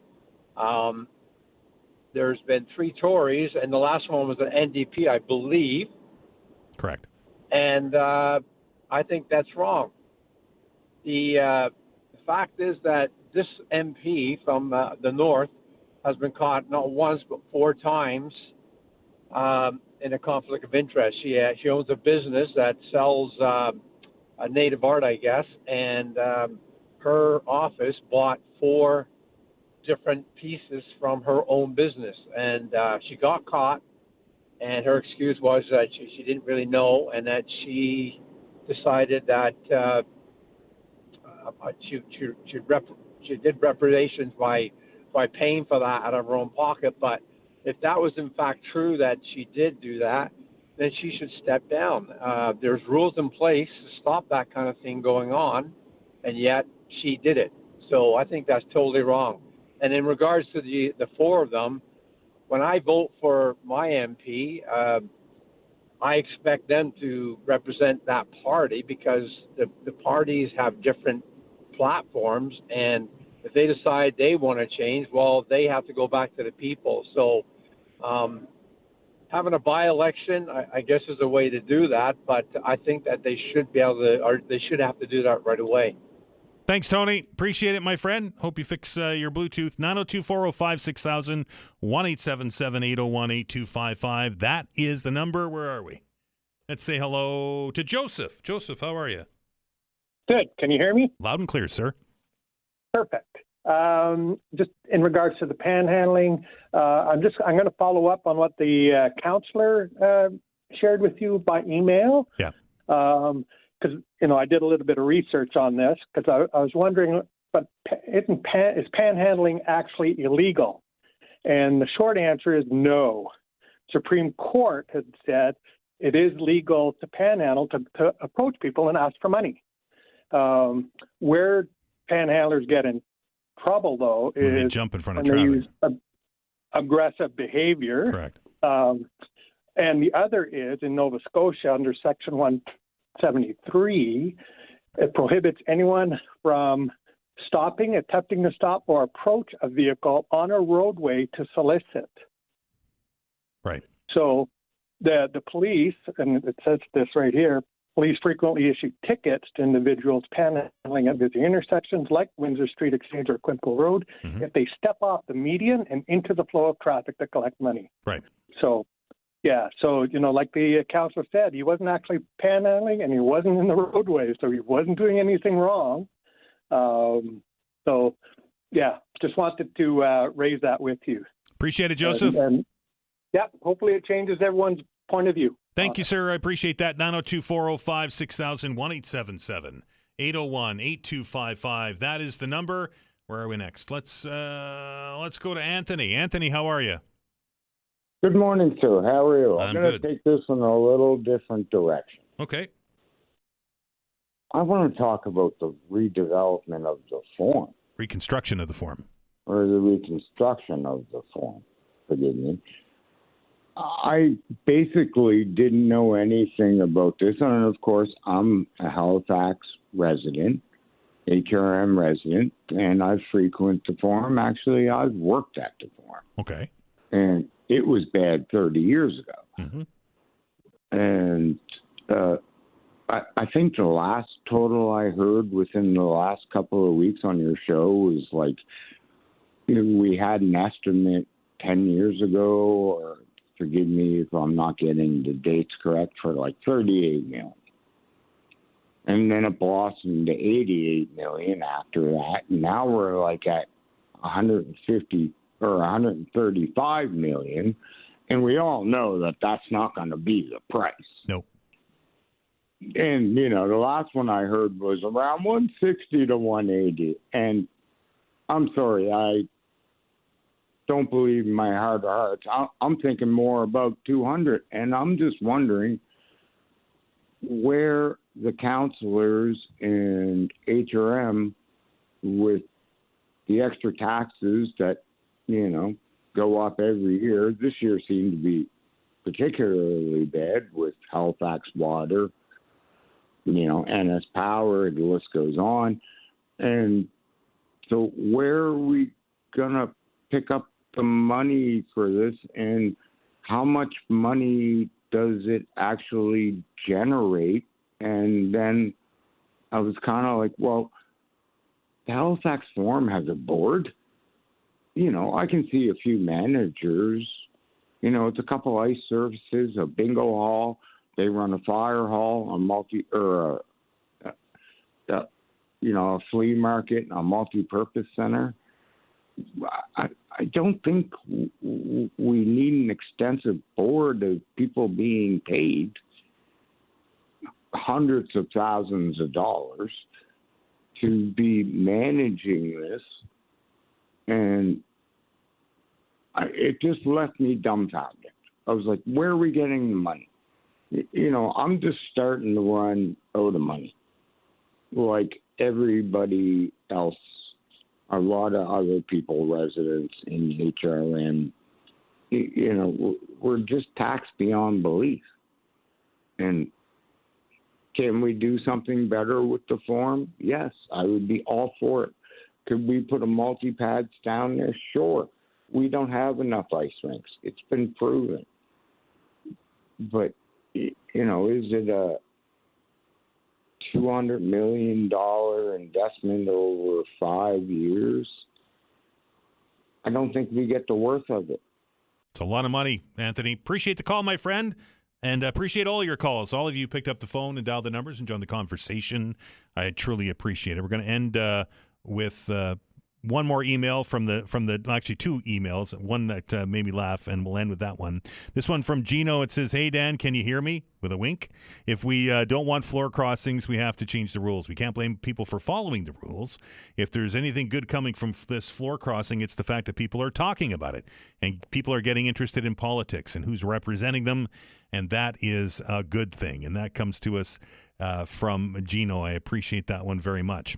And one more, and this comes from Judith, who says, "Hello, I'm Judith from the typing pool." Remember I said that we should call people on the email, the typing pool? Anyway, that made me laugh. Thanks, Judith.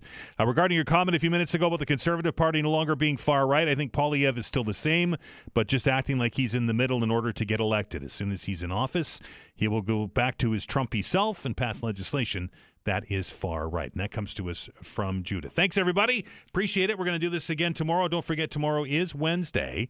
And that means, of course, that Dr. Gillis will be here at 11 o'clock. And we're going to do the open hour at noon. So I hope that you can join the conversation. I will also say, folks, that tomorrow we have a pretty big announcement to make. And I think we're probably going to do it right off the top of the show. And I encourage you to join the conversation. And I encourage you to join right at 10 o'clock tomorrow morning. Again, big announcement on the show. And I encourage you to be there. That's all I'll say about that. Time for us to take a break. Then we're going to switch gears. It's time for Science Files. Time for Dr. Rob Thacker to come into the studio all the way from St. Mary's University, just down the street. And he's going to answer all of your questions. So if you have a science question, a space question, a question that has been bothering you, good opportunity to do so. Dr. Rob Thacker in Science Files right after the news. Finding a hoodie that lasts through the season can be tough. The American Giant Classic Full Zip hoodie is made to last a lifetime, so you can count on it year after year. The iconic Classic Full Zip hoodie is the jacket that started it all for American Giant. Custom heavyweight fleece and side panels for mobility make it the best hoodie ever. Every American Giant piece is made in America and designed to last. No exceptions. The result is durable clothing, like the premium Slub Crew Tee, No BS high-rise pant, and slim roughneck pant that become part of your life. Snag the hoodie that will bring you comfort for life. The American Giant Classic Full Zip. Save 20% off your first order at american-giant.com when you use code STAPLE20 at checkout.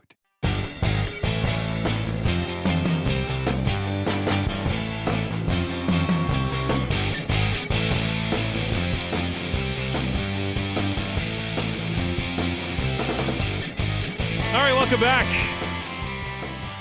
The science of police stings? I don't know if there's any physics involved with that, but that was a good conversation, folks. I appreciate it. I always learn something from y'all when we do that. It's time for Science Files. Dr. Rob Thacker from St. Mary's University is in the studio, and like you are watching the skies and watching the build-up to Artemis 2 as it's getting ready to take flight. Is that the way we say it? Launch, sure. Blast off. And do its loop. I guess it's the first Artemis 2 is a loop around the moon, is it not? That's right. Yep, it's not actually going down to the moon. It's just looping around the moon and coming back again, which is a pretty cool trip nonetheless. feels like a Star Trek episode. It's a flyby. Right. Yeah. Is it like a touch and go when they're teaching pilots how to? No, it's not even. I mean, touch and goes can be a little bit dangerous, but no, in this case, no, they're literally just going around the moon. Then they're going to feel more once they've gone around the moon. They're going to feel more of the lunar gravity that's going to pull them back, and then they get slingshot back to Earth. Right, and then try and stop it in land. Yeah, so they're going to be coming back at a fairly high rate of knots, and so they're going to be testing the entrance maneuvers. I mean, that's one of the things that people are still a little bit about, because the Orion capsule comes in and does a particular set of bounce maneuvers, I think they call it, where they actually take off speed, and that can actually really heat the heat shield quite a lot. That was one of the problems with Artemis 1, that the heat shield just got too burnt up, whatever you want to call it. I mean, it's designed to, but it got more than they were expecting. Right. And this is the second of a series of Artemis missions, correct? That yes, although how many there actually will be is still a debate. Like, I've heard mission plans for Artemis 3 and 4, but beyond that, who knows? And the end game or the end goal of this is to put more boots back on the moon? I'm just going to say your guess is as good as mine on that. So seriously, the Artemis program has been up and down in terms of what's expected of it for quite some time now. The goal initially was to really set up the lunar gateway around the moon, which is basically a space station around the moon, use that as a staging program for going out into deep space. Not clear where that is right now. Still people talking about it and so on. So yeah, it's what has happened is there seems to be more of a focus on getting down to the surface of the moon, which could be related to the fact that that's something the Chinese are hoping to do in fairly short order. So are we in another space race? Can we see that again like we saw in the 60s? So it's different. It's different. And it's different because in the 60s, it was really about two superpowers competing for the pride of being the first, right? Now it's a little bit different. We've been to the moon. Going back to the moon now is about building capability. Right, so this is not something that you do overnight. It's not something that you literally, hey, we put someone on the moon, we're done. It's not like that. It's literally about learning to operate in the lunar environment and all of its problems there. So that's a long-term thing. And, at the end of the day, it's more than likely, and this won't surprise any listeners, that we may come to the conclusion, well, that was a bit of a waste of money. Right, because there's not really a lot of great resources on the moon. It's difficult to get them back. Yeah, you told me it's not a very hospitable place at all. No, it's not a great place to go at all. It's really inhospitable. You've got all of the radiation load and so on. If you're going to put humans there, you've got to properly shield them. As a staging place, it's probably not bad. Right, if you want to go out into deep space from there, it's not a bad place to do it from.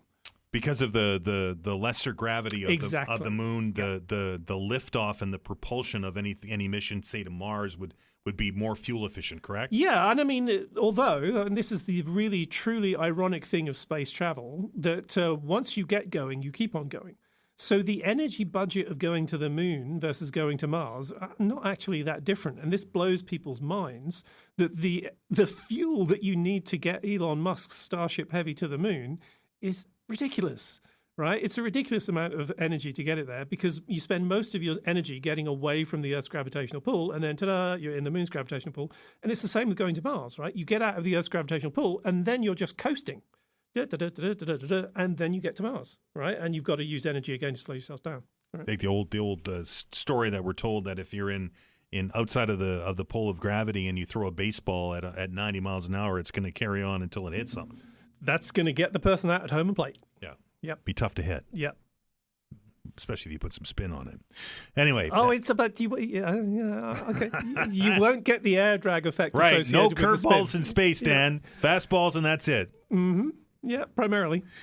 902-405-6000, 1-877-801-8255. You're ruining my illusion of space, Dr. Rob. We can't have swimming pools. We can't have curveballs. What are we going to do for fun when we have a hotel on the moon? No, I don't want to answer that on the air. But anyway, so it will be an experience. There's no question about that, right? And the question is, will that experience be truly worthwhile? And that will be a question of money, right? It'll be a question of economics. Like, does it eventually get to the point where it's cheap enough to send people up there if there aren't lots of financial rewards for doing it, right? That's going to be the issue. Because there has to be some juice from the squeeze, right? You can't just keep sending stuff up there just because we can. No. Unless it solely becomes, the moon is a tourist destination. That's a problem, right? Right there. But anyway, so that would be one of the key things people would talk about. But I mean, in terms of raw resources, there's maybe a few metals. We don't really have a great idea what's beneath the surface. There could well be deposits associated with impacts. Which would change the game.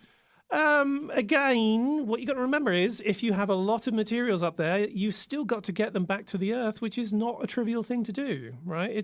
This is the thing. Like people think, oh yeah, once we find it on the moon, we can just chuck it back to Earth. Well, no, you can't chuck it back to the Earth because you've got to slow it down and bring it back in a controlled fashion, which is expensive and difficult.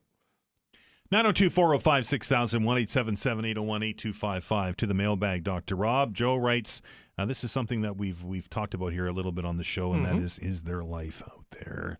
And he writes, good morning. How close are we to confidently claiming that we've found life based on biosignatures like oxygen or methane in the atmosphere or of an exoplanet?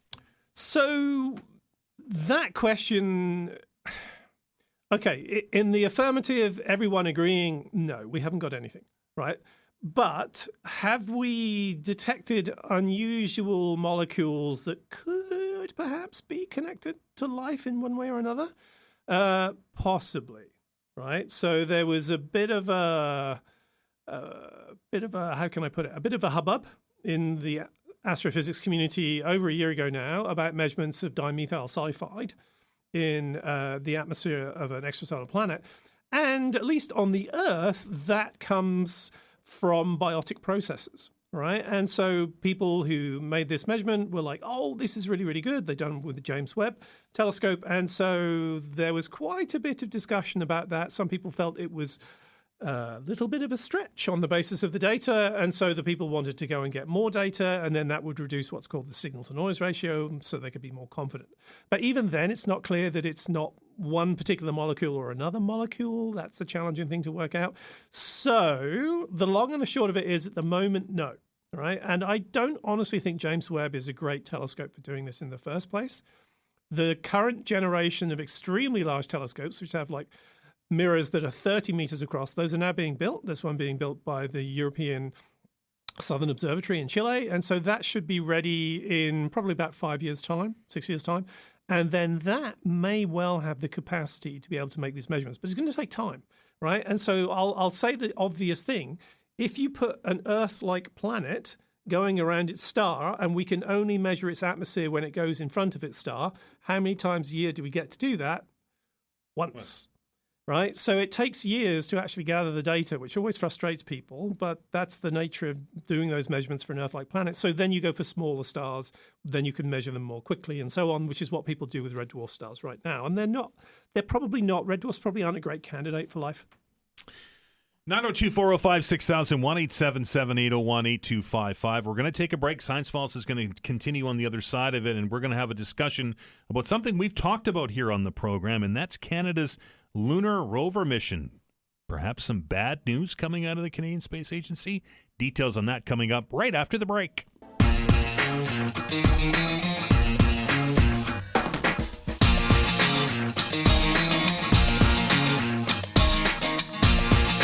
Welcome back. This is Science Files. He's Dr. Rob Thacker from St. Mary's University. We've talked about Canada's efforts in space several times on the show here, Dr. Rob.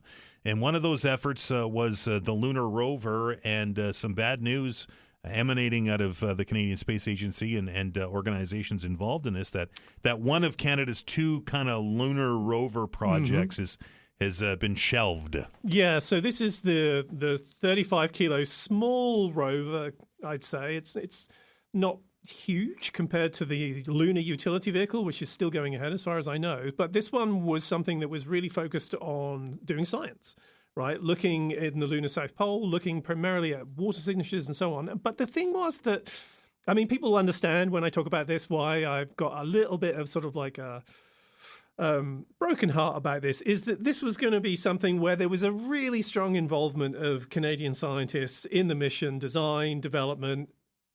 To a certain extent, all of the actual creation of the rover was going to be done by industry, which is fine. That's all well and good. And then there was also the potential for the scientists to be involved in running the mission itself, right? Choosing targets, where do you go, and so on. So that would have been a really good sort of like first for Canada. Gordosinski, who I know is at Western University, who was leading all of this, he really felt that this was going to be something that could be a first for Canada, right? Teaching people about project planning, project management in space, getting scientists involved in that, and so on. So it's a bit of a shame, right? They're saving a not unreasonable amount of money, right? This is probably, I don't know, there was a $14 million contract associated with it, so it's probably, you're looking at like 25, 30 million, I would guess, in total, right? So they're saving some money, and people may know there's the new ideas strategy, which is 105 million. So that's all associated with basically getting sovereign launch capability, which is defense capability. Let's be honest about that. So it's a little bit depressing to see this, but you can kind of understand why. CSA budget has gone up quite a bit recently, so I'm not surprised they're looking for things to cut. CSA in the article that describes this shelving said that they're still committed to deep space exploration and also to lunar exploration. So they've shelved this project, but it's not to say that they're not going to continue to look to the stars. Yeah. So It's tricky. I mean, one of the things is the bigger projects, particularly the Lunar Utility Vehicle, that was something where they were looking long term. That was at least a 10-year project to develop that. A lot more expensive, a lot more money going to industry, of course, with this. Again, I'm going to point the fact that when you see these big numbers being thrown around, I can tell you that's not coming to me or the scientists. Those millions, in some case billions of dollars, they end up in industry, not in the pockets of scientists. Gosh, why am I on this show? Well, I'm not making any money from this show, am I? So all of those big projects, I mean, these things are expensive to build, but I do want to point out that you're not sort of like taking this money, putting it in a suitcase and blasting it off into space. It's all being spent down here on Earth, high-tech industry development and so on. So it really does have a payoff that's down here on the ground, not up there so much. You mentioned the defense capabilities that the federal government is investing in. We saw an investment here at Canso with regards to that. Do you think that exploration in science in space is going to suffer as we focus more internally into defense and inside our own borders rather than in outer space? So in a normal world, right, those two things kind of go hand in hand, right? Because there's cross-fertilization, right? Ideas that come out of the science area, they often do. I mean, this is a reality. They often do have defense application in one way or another. I can think of radio astronomy. So in radio astronomy, we had to make or create a very, very accurate oscillator that had a very, very specific time precision to it. And that time precision actually can be used for radars that are looking for stealth aircraft, because you need to be able to really, really pin down the reflection timing. And so you need a really, really good and stable source. And so that had an application there. So there's kind of a cross-fertilization, let's put it that way, between basic science and defense science. So that's the normal reality. We're not in a normal reality right now at all, right? And so what we're seeing is, what's the language I should use? I was going to say knee-jerk. That's probably wrong. This is a short-term situation of a response of expected increases in spending on defense, right? And because of that, it's in the government's interest to spend that money solely on defense and claw back anything that they feel is less relevant to that mission, right? And it's just a numbers game right now. Do you think that that focus on defense, and we know that the premier is sat in that very chair and the mayor is sat in that chair over there, and both said that they're looking forward to seeing how this defense spending is going to roll out, because it could be beneficial to Halifax because of our large commitment to the defense realm, and some of the spending will have to happen here because of new gear anyway. But can a focus on defense and focusing within one borders be a benefit to you in the science community, because they're going to look for innovation, right? Yeah. So I'm not going to shy away from this. That it will benefit it. And so even, this may come as a surprise to people, but even the stuff that I do with following the distribution of particles in galaxies, the dark matter and all of the gas and so on, when you look at doing predictions of orbital clouds of debris, it's basically the same physics, right? So you could take the codes that I use. You'd have to do a little bit of adjusting, but those things could be applied, right? So any of the students who come and work with me on that kind of thing, then potentially down the road, well, I'm not saying that's where they will go, but potentially they have opportunities there. And it's similar in terms of concerns with objects that have gone into very high orbits that are between us and the moon. We need to track those. Those eventually end up being up there for so long, their orbits are impacted by the solar wind and the light pressure from the sun. And so you have to keep track of those things and do those calculations. So there's possibilities for basic scientists in that to carry the skills that they learned and then go off and do that kind of work. And in fact, I just had to write an analysis paper on that this week for the university, looking at possibilities there. And even things like we talk about detecting planets or asteroids and so on, right? When you have an asteroid that's wobbling, you're doing what's called either photometry or spectroscopy of that. And that's, surprise, surprise, exactly what they do in orbit, right, to detect satellites. Right, so there's a lot of opportunity for people working in basic science to actually take their skills and apply them in a defense situation. And most people who do that they'll say, okay, I want to do this because of the ethical side of defense. There are very few people I know who, well, I won't say I don't know plasma physicists who've gone off to work on nuclear weapons programs. I do, right, but not very many, right? Most people that I know say, okay, if I'm going to work in that, I'm going to work in that because I want to work on the ethical side of defense. Right, and that's always a contentious issue when you start talking about that stuff. We're going to get ready to take another break here with Dr. Rob Thacker. Science Files is going to continue on the other side, folks. You can join the conversation. Telephone lines are wide open, 902-405-6000 or 1-877-801-8255. That is the number if you want to join the talk. Maybe have a question, maybe have one of those things that's been bothering you, and we'll give Dr. Rob a shot at answering it. He's usually pretty good at that stuff, guys. He can get most of it, and if not, we'll certainly work on the answer for you. 902-405-6000, 1-877-801-8255. When we come back, the rings of Saturn. Where'd they come from? Mm-hmm. We'll figure that out after the news.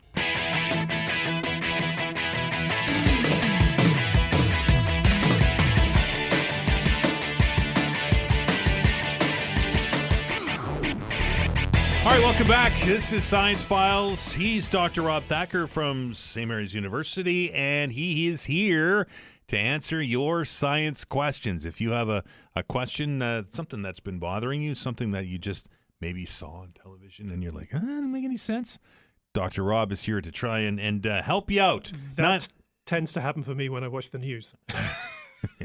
Me too. 902-405-6000, 1-877-801-825. These days, Dr. Rob, who knows, right? Yeah. Excuse me, 902-405-6000, 1-877-801-8255. To the email bag, Dr. Rob, this one comes to us from Paul, and it says, how did the ring of water and rock form around Saturn? Where did the water come from? If it came from the planet, how could it have water being so far from the sun? Okay, so the quick answer on that is no. The rings weren't somehow sort of like something that came out of the planet and formed. They're actually really likely to be leftover debris field, right? And so if it's a debris field, that means something collided. What collided? And that's going to be either moons that were in orbit colliding or something coming in and hitting those moons, such as a comet or something like that, because it's a massive gas giant planet. It's going to pull things toward it and so on. So that's generally the sort of nuts and bolts of how these things form. What is it made of? Is it sort of water? Well, it's water ice. There's a lot of water ice in it. That's been known for some time.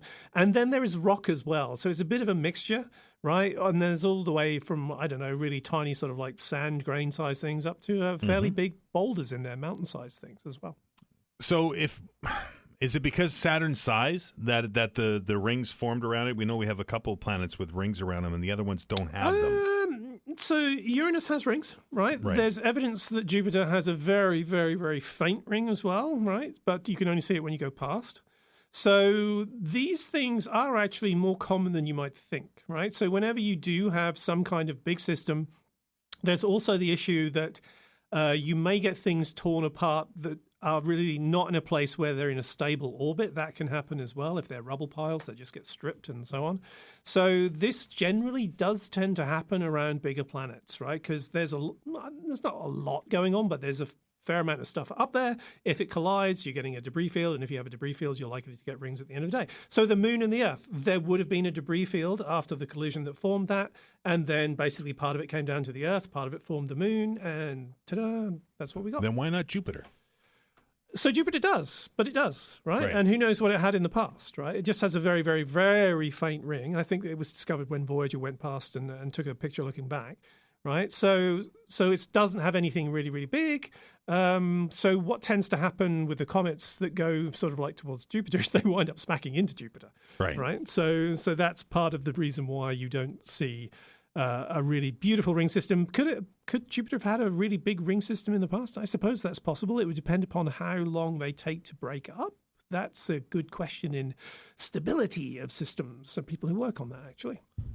Is the makeup of the planet responsible? Because we know that Jupiter's a gas giant, right? Well, Saturn's a gas giant as well. I mean, they are slightly different in so much as the overall, people might find this cute, the overall density of Saturn is actually less than water, right? So if you could find a big enough bath, you could float Saturn, right? Which is the joke we often make. But Jupiter's a big bath. Yeah, exactly. So, but Jupiter is a bit bigger, but overall, no, they both have the probability of being able to create rings. It's just that Saturn has done it. 902-405-6000, 1-877-801-8255. Dr. Rob, we earlier in the week, maybe it was last week, we had a conversation with the former weekend gardener, and that is Nikki Jabor, who we are getting our gardens ready for spring, and she suggested some things that we can do, and then some sort of ancillary things that we can put into our yards to attract the good bugs. Right? Ah, the good bugs. You know, the bugs that eat the other bugs, or the bugs that bring benefits to your garden. And we can also use our gardens to benefit some of the bugs that are out there. Sure. Particularly the monarch butterfly. Yes, indeed. And they're obviously the monarch's favorite snack is milkweed. But milkweed is evolving, and this could create a little bit of an issue for those monarch butterflies. So I think we just to put this in context, this is a really interesting study, and I have a personal affinity for monarch butterflies. I love them too. They're photographic. Yeah, and we have actually planted some so-called swamp milkweed, and they do come and lay caterpillars every now and again. But we've only had maybe a couple of caterpillars in a few years, but it's always fun to see them. And so there are many different species of milkweed, though, and they've had this symbiotic relationship with monarchs over millions and millions of years. And so you've got this situation where literally the caterpillars are evolving strategies to be able to get rid of the toxins that the milkweed has in it as a defense mechanism. And so over time, though, the milkweed is also breeding, potentially mutating, changing its toxins in one way or another. So this paper that was published fairly recently, quite an important paper, has literally shown that the particular toxins that milkweed, cardinolides, I think they're called, create, those are actually evolving in time. And so what they found is current monarchs can eat a particular kind of toxin and basically sequester it within them. Literally, they put it into their wings when they become butterflies, which makes them poisonous for other creatures to eat them as well, which is kind of a cute adaptation as well. But there are newer species of milkweed that have developed a new cardinolide that has a ring of nitrogen and sulfur around the molecule. And that is poisonous to monarchs, right? So there's clearly a sort of developmental battle, an evolutionary battle going on between the monarchs and the milkweed plants as well. But where this is really useful is so you can know which milkweed is good for the monarchs and which one isn't. So swamp milkweed is the one that we tend to use here, and that's just fine for them. Symbiotic relationship, except that the milkweed doesn't like the caterpillars and has evolved to get rid of them. Yeah, it's one of those things, because as soon as if you evolve a cardinolide that actually the monarchs can't eat, then no one's going to eat you, right? And you're going to be able to reproduce a lot more, right? So it's a perfect fitness strategy, as my partner would tell me. It's about the fitness for reproduction, right? Okay.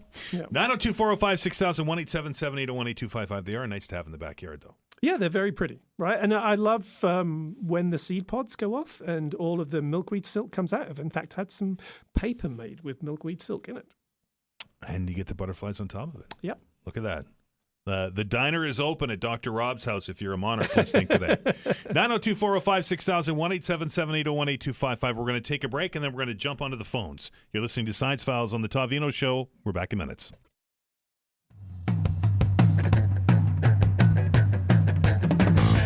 All right, 15 minutes left in Science Files. 902-405-6000, 1-877-801-8255. Let us welcome David to the show. David, how are you? Yeah, good. Thank you. Yeah, a question for the doctor. Sure. I remember you mentioned a long time ago a conversation you had with your sister, I think it was, about whether you can cool your apartment using your refrigerator, and the answer was no. Yeah. My sort of question is whether or not a dehumidifier actually makes a fairly efficient heat source. So one of the reasons is like all of the electrical losses through the resistance of the wires and stuff like that are returned to the room as heat. The work done on the gas to compress it is released through the condenser coil as heat, but also they work to remove the latent heat or the moisture from the room and reject that heat through the condenser coil as well. So as long as you're draining off the condensate, I wonder if it's either sort of highly efficient or if there's even a sort of net sort of heat pump of actually 1.01 or something like that. Sort of. The reason I ask is because I use my dehumidifier in the spring and fall because, I find at that point when the humidity tends to creep up, but I also use it as a way just to warm the room up. I don't need a lot of heat. I can just turn it on for a couple hours and the room's nice and warm and, relatively low humidity and stuff. So just curious about that. So I could just go, yes. Because, David, yes, absolutely. Once you have a dehumidifier running, then all of the energy exchange associated with the compressor is going to be heating the room. And you already know this, I'm sure. And I know this as well because we were running a dehumidifier in our basement for quite some time. Me bananas when you're trying to get to dry out your apartment, right? And you're running the dehumidifier. And you're just making it hot. And it's pumping heat into Yeah, exactly. And so, yes, absolutely. And in fact, it's frustrating because we would literally, because there's so much rock in Nova Scotia, which is fairly porous, and there's water coming through that. The basements do get very damp here. And so we bought a dehumidifier for that, and literally we would just heat the basement up to the point where it wasn't uncomfortable compared to upstairs, because upstairs was obviously really quite hot, but it was warmer than it should have been and not always pleasant. So yes, absolutely, a dehumidifier will be a pretty significant heat source. Is it efficient? I mean, it draws a lot of power for the amount of heat that it produces, right? I mean, you're using a fair amount of power to run the condenser for sure, right? But then a lot of that is going to come back as heat into the room. So, I mean, of course, in this case, the heat is wasted energy in this context, right? It's you're not turning it on because you want to heat the room. Because if you turn a dehumidifier on when you do want heat, which is the winter, then you're making the room really, really dry, which is exactly the opposite of what you want. Which is another problem here, considering that we live with our backsides hanging out on the ocean. It gets very dry here in Nova Scotia in the wintertime. Yeah, absolutely. I mean, that is a fundamental issue with as you get colder, it's harder for the atmosphere to hold moisture in it. So you inevitably do go down in overall humidity once you start getting colder. And so I would say there's nothing on Alberta here in the winter. No. Right? I mean, been there, done that. Exactly. Like when I lived in Alberta, like skin would be peeling, everything was dry, it was yucky, you were putting on cream if you wanted to stop all of the skin peeling off and so on. So we don't have that, thankfully, but it still can get pretty dry. Dr. Rob, this is an age-old question, and thanks, David, for the call, by the way. When it comes to dehumidification or what a lot of people do now, in the summertime months here is to use some form of air conditioning to cool their house. Is it more efficient to we'll use the air conditioner as an example, or maybe even a heat pump to keep that temperature at a specific temperature constantly, or is it more efficient to when you're not home? Okay, you know what I'm talking about. I know exactly the question you're talking about. Cycle? Yeah. So this is one that's been debated by heating engineers for years, right? And you'll get the heating engineer who says, well, look, you've got a house that doesn't have great insulation. So if you're keeping the house much cooler, you're constantly having to pump out a heat flow from outside into your house, right? And that's going to take more energy than if you actually had a situation where you had a very well insulated house, right? If you have a very well insulated house, then the heat flow from outside is very low. And for that, yeah, you can just turn it off, go away, come back, and you're in a good situation, right? So that is the main thing. So there's been this big debate. It's literally a question in heat capacitance of the system, right? And that depends upon the overall configuration of the system. So I've seen really, really long debates about this online, and it really is quite system specific, right? The long and the short of it is if you have a reasonably well insulated house, right, then yeah, turn it off and come back, you'll be fine, right? Because you won't actually lose too much through the walls, right? But if you don't, then yeah, you can, right, lose quite a bit through the walls. And you've got to literally pump all of the energy back in. And the cooling unit, be it a heat pump or the air conditioner or whatever, has to work that much harder and longer to get that temperature back as opposed to maintaining that temperature, right? Right, but again, it's dependent upon you're literally filling something up again, right? And the rate of loss that you would have got if you've kept it full, that's the analysis you have to do, right? And that depends upon a rate of flow, which is why it's not a trivial thing to figure out. So there's no black and white A or B. It's a lot of it is dependent upon the actual the building itself, right? It really is, right? So the one that we talk about often here is actually, rather than cooling in the summer, it's heating in the winter, right? So how many people actually leave their heating on all day? Right. Not very many. No, people turn it down. That's Exactly. for sure. Everybody does, right? And it's the same situation. It's just in reverse, right? Correct. So why do we think for cooling, right, it's going to be any different, right? It's always amazing that I have a portable air conditioner. I don't have one built in, and it's got that what is it, 3-inch, 4-inch hose that comes off the back and it vents out the window. The amount of heat that thing. Oh, is. Seriously, yeah. And in fact, one thing I should say that people should watch for, because I've been guilty of not checking for this, is if you have that venting out and then you don't have very good airflow outside, you can heat that area up and then you can literally create a bacteria growth zone, right, around your window. So just watch for that. Mold. Make sure, mold, yeah. Watch for it. 902-405-6000, 1-877-801-8255. One from the email bag, Dr. Rob. This one comes to us from Mike and says, "Hello, Dr. Rob. Hello, Dan. I was just in Las Vegas and saw autonomous cabs ferrying people around the Strip. What have you heard about these things, and are they safe?" Within reason, they're reasonably safe because there's a lot of hoops these things have to jump through. But we're still finding out just how safe they are. And so anyone who's been following the autonomous vehicle situation knows that there have obviously been fatal accidents, right? And so all of that said, there are an enormous number of fatal accidents that happen with human drivers every day, right? It's a question of like the proportion of the autonomous vehicles versus the proportion of human drivers. So obviously there are a lot more human drivers than autonomous vehicles right now.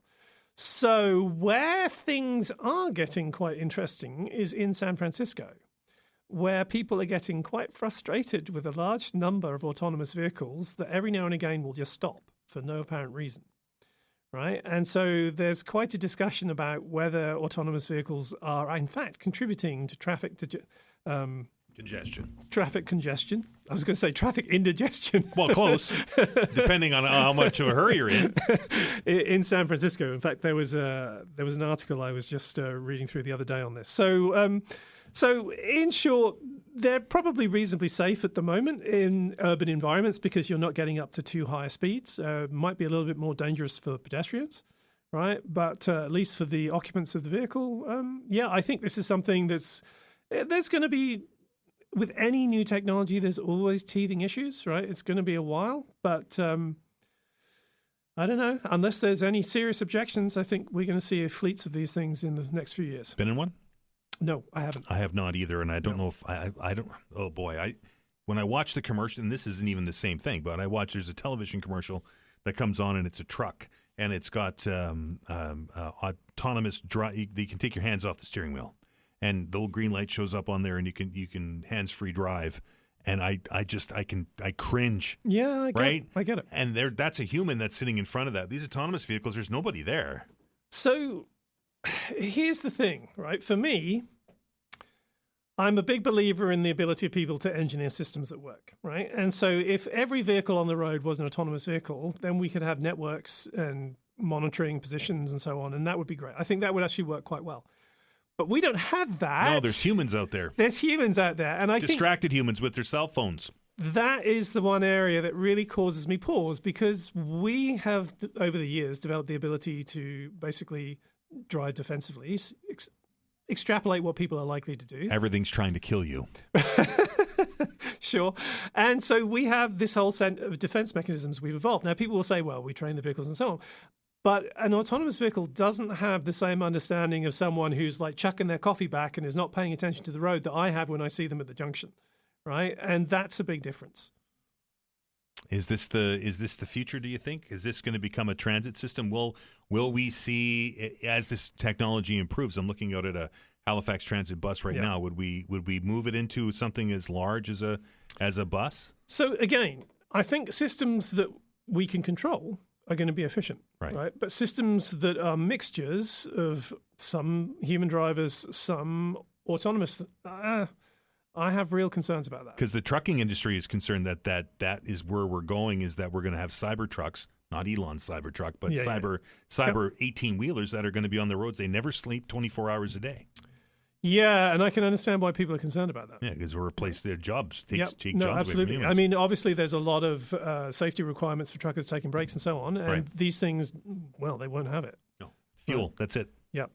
I can totally understand why people are concerned about that. I mean, that's one of the problems with this is you take a system that supports a lot of people in terms of employment, and then you centralize those funds into a small number of players.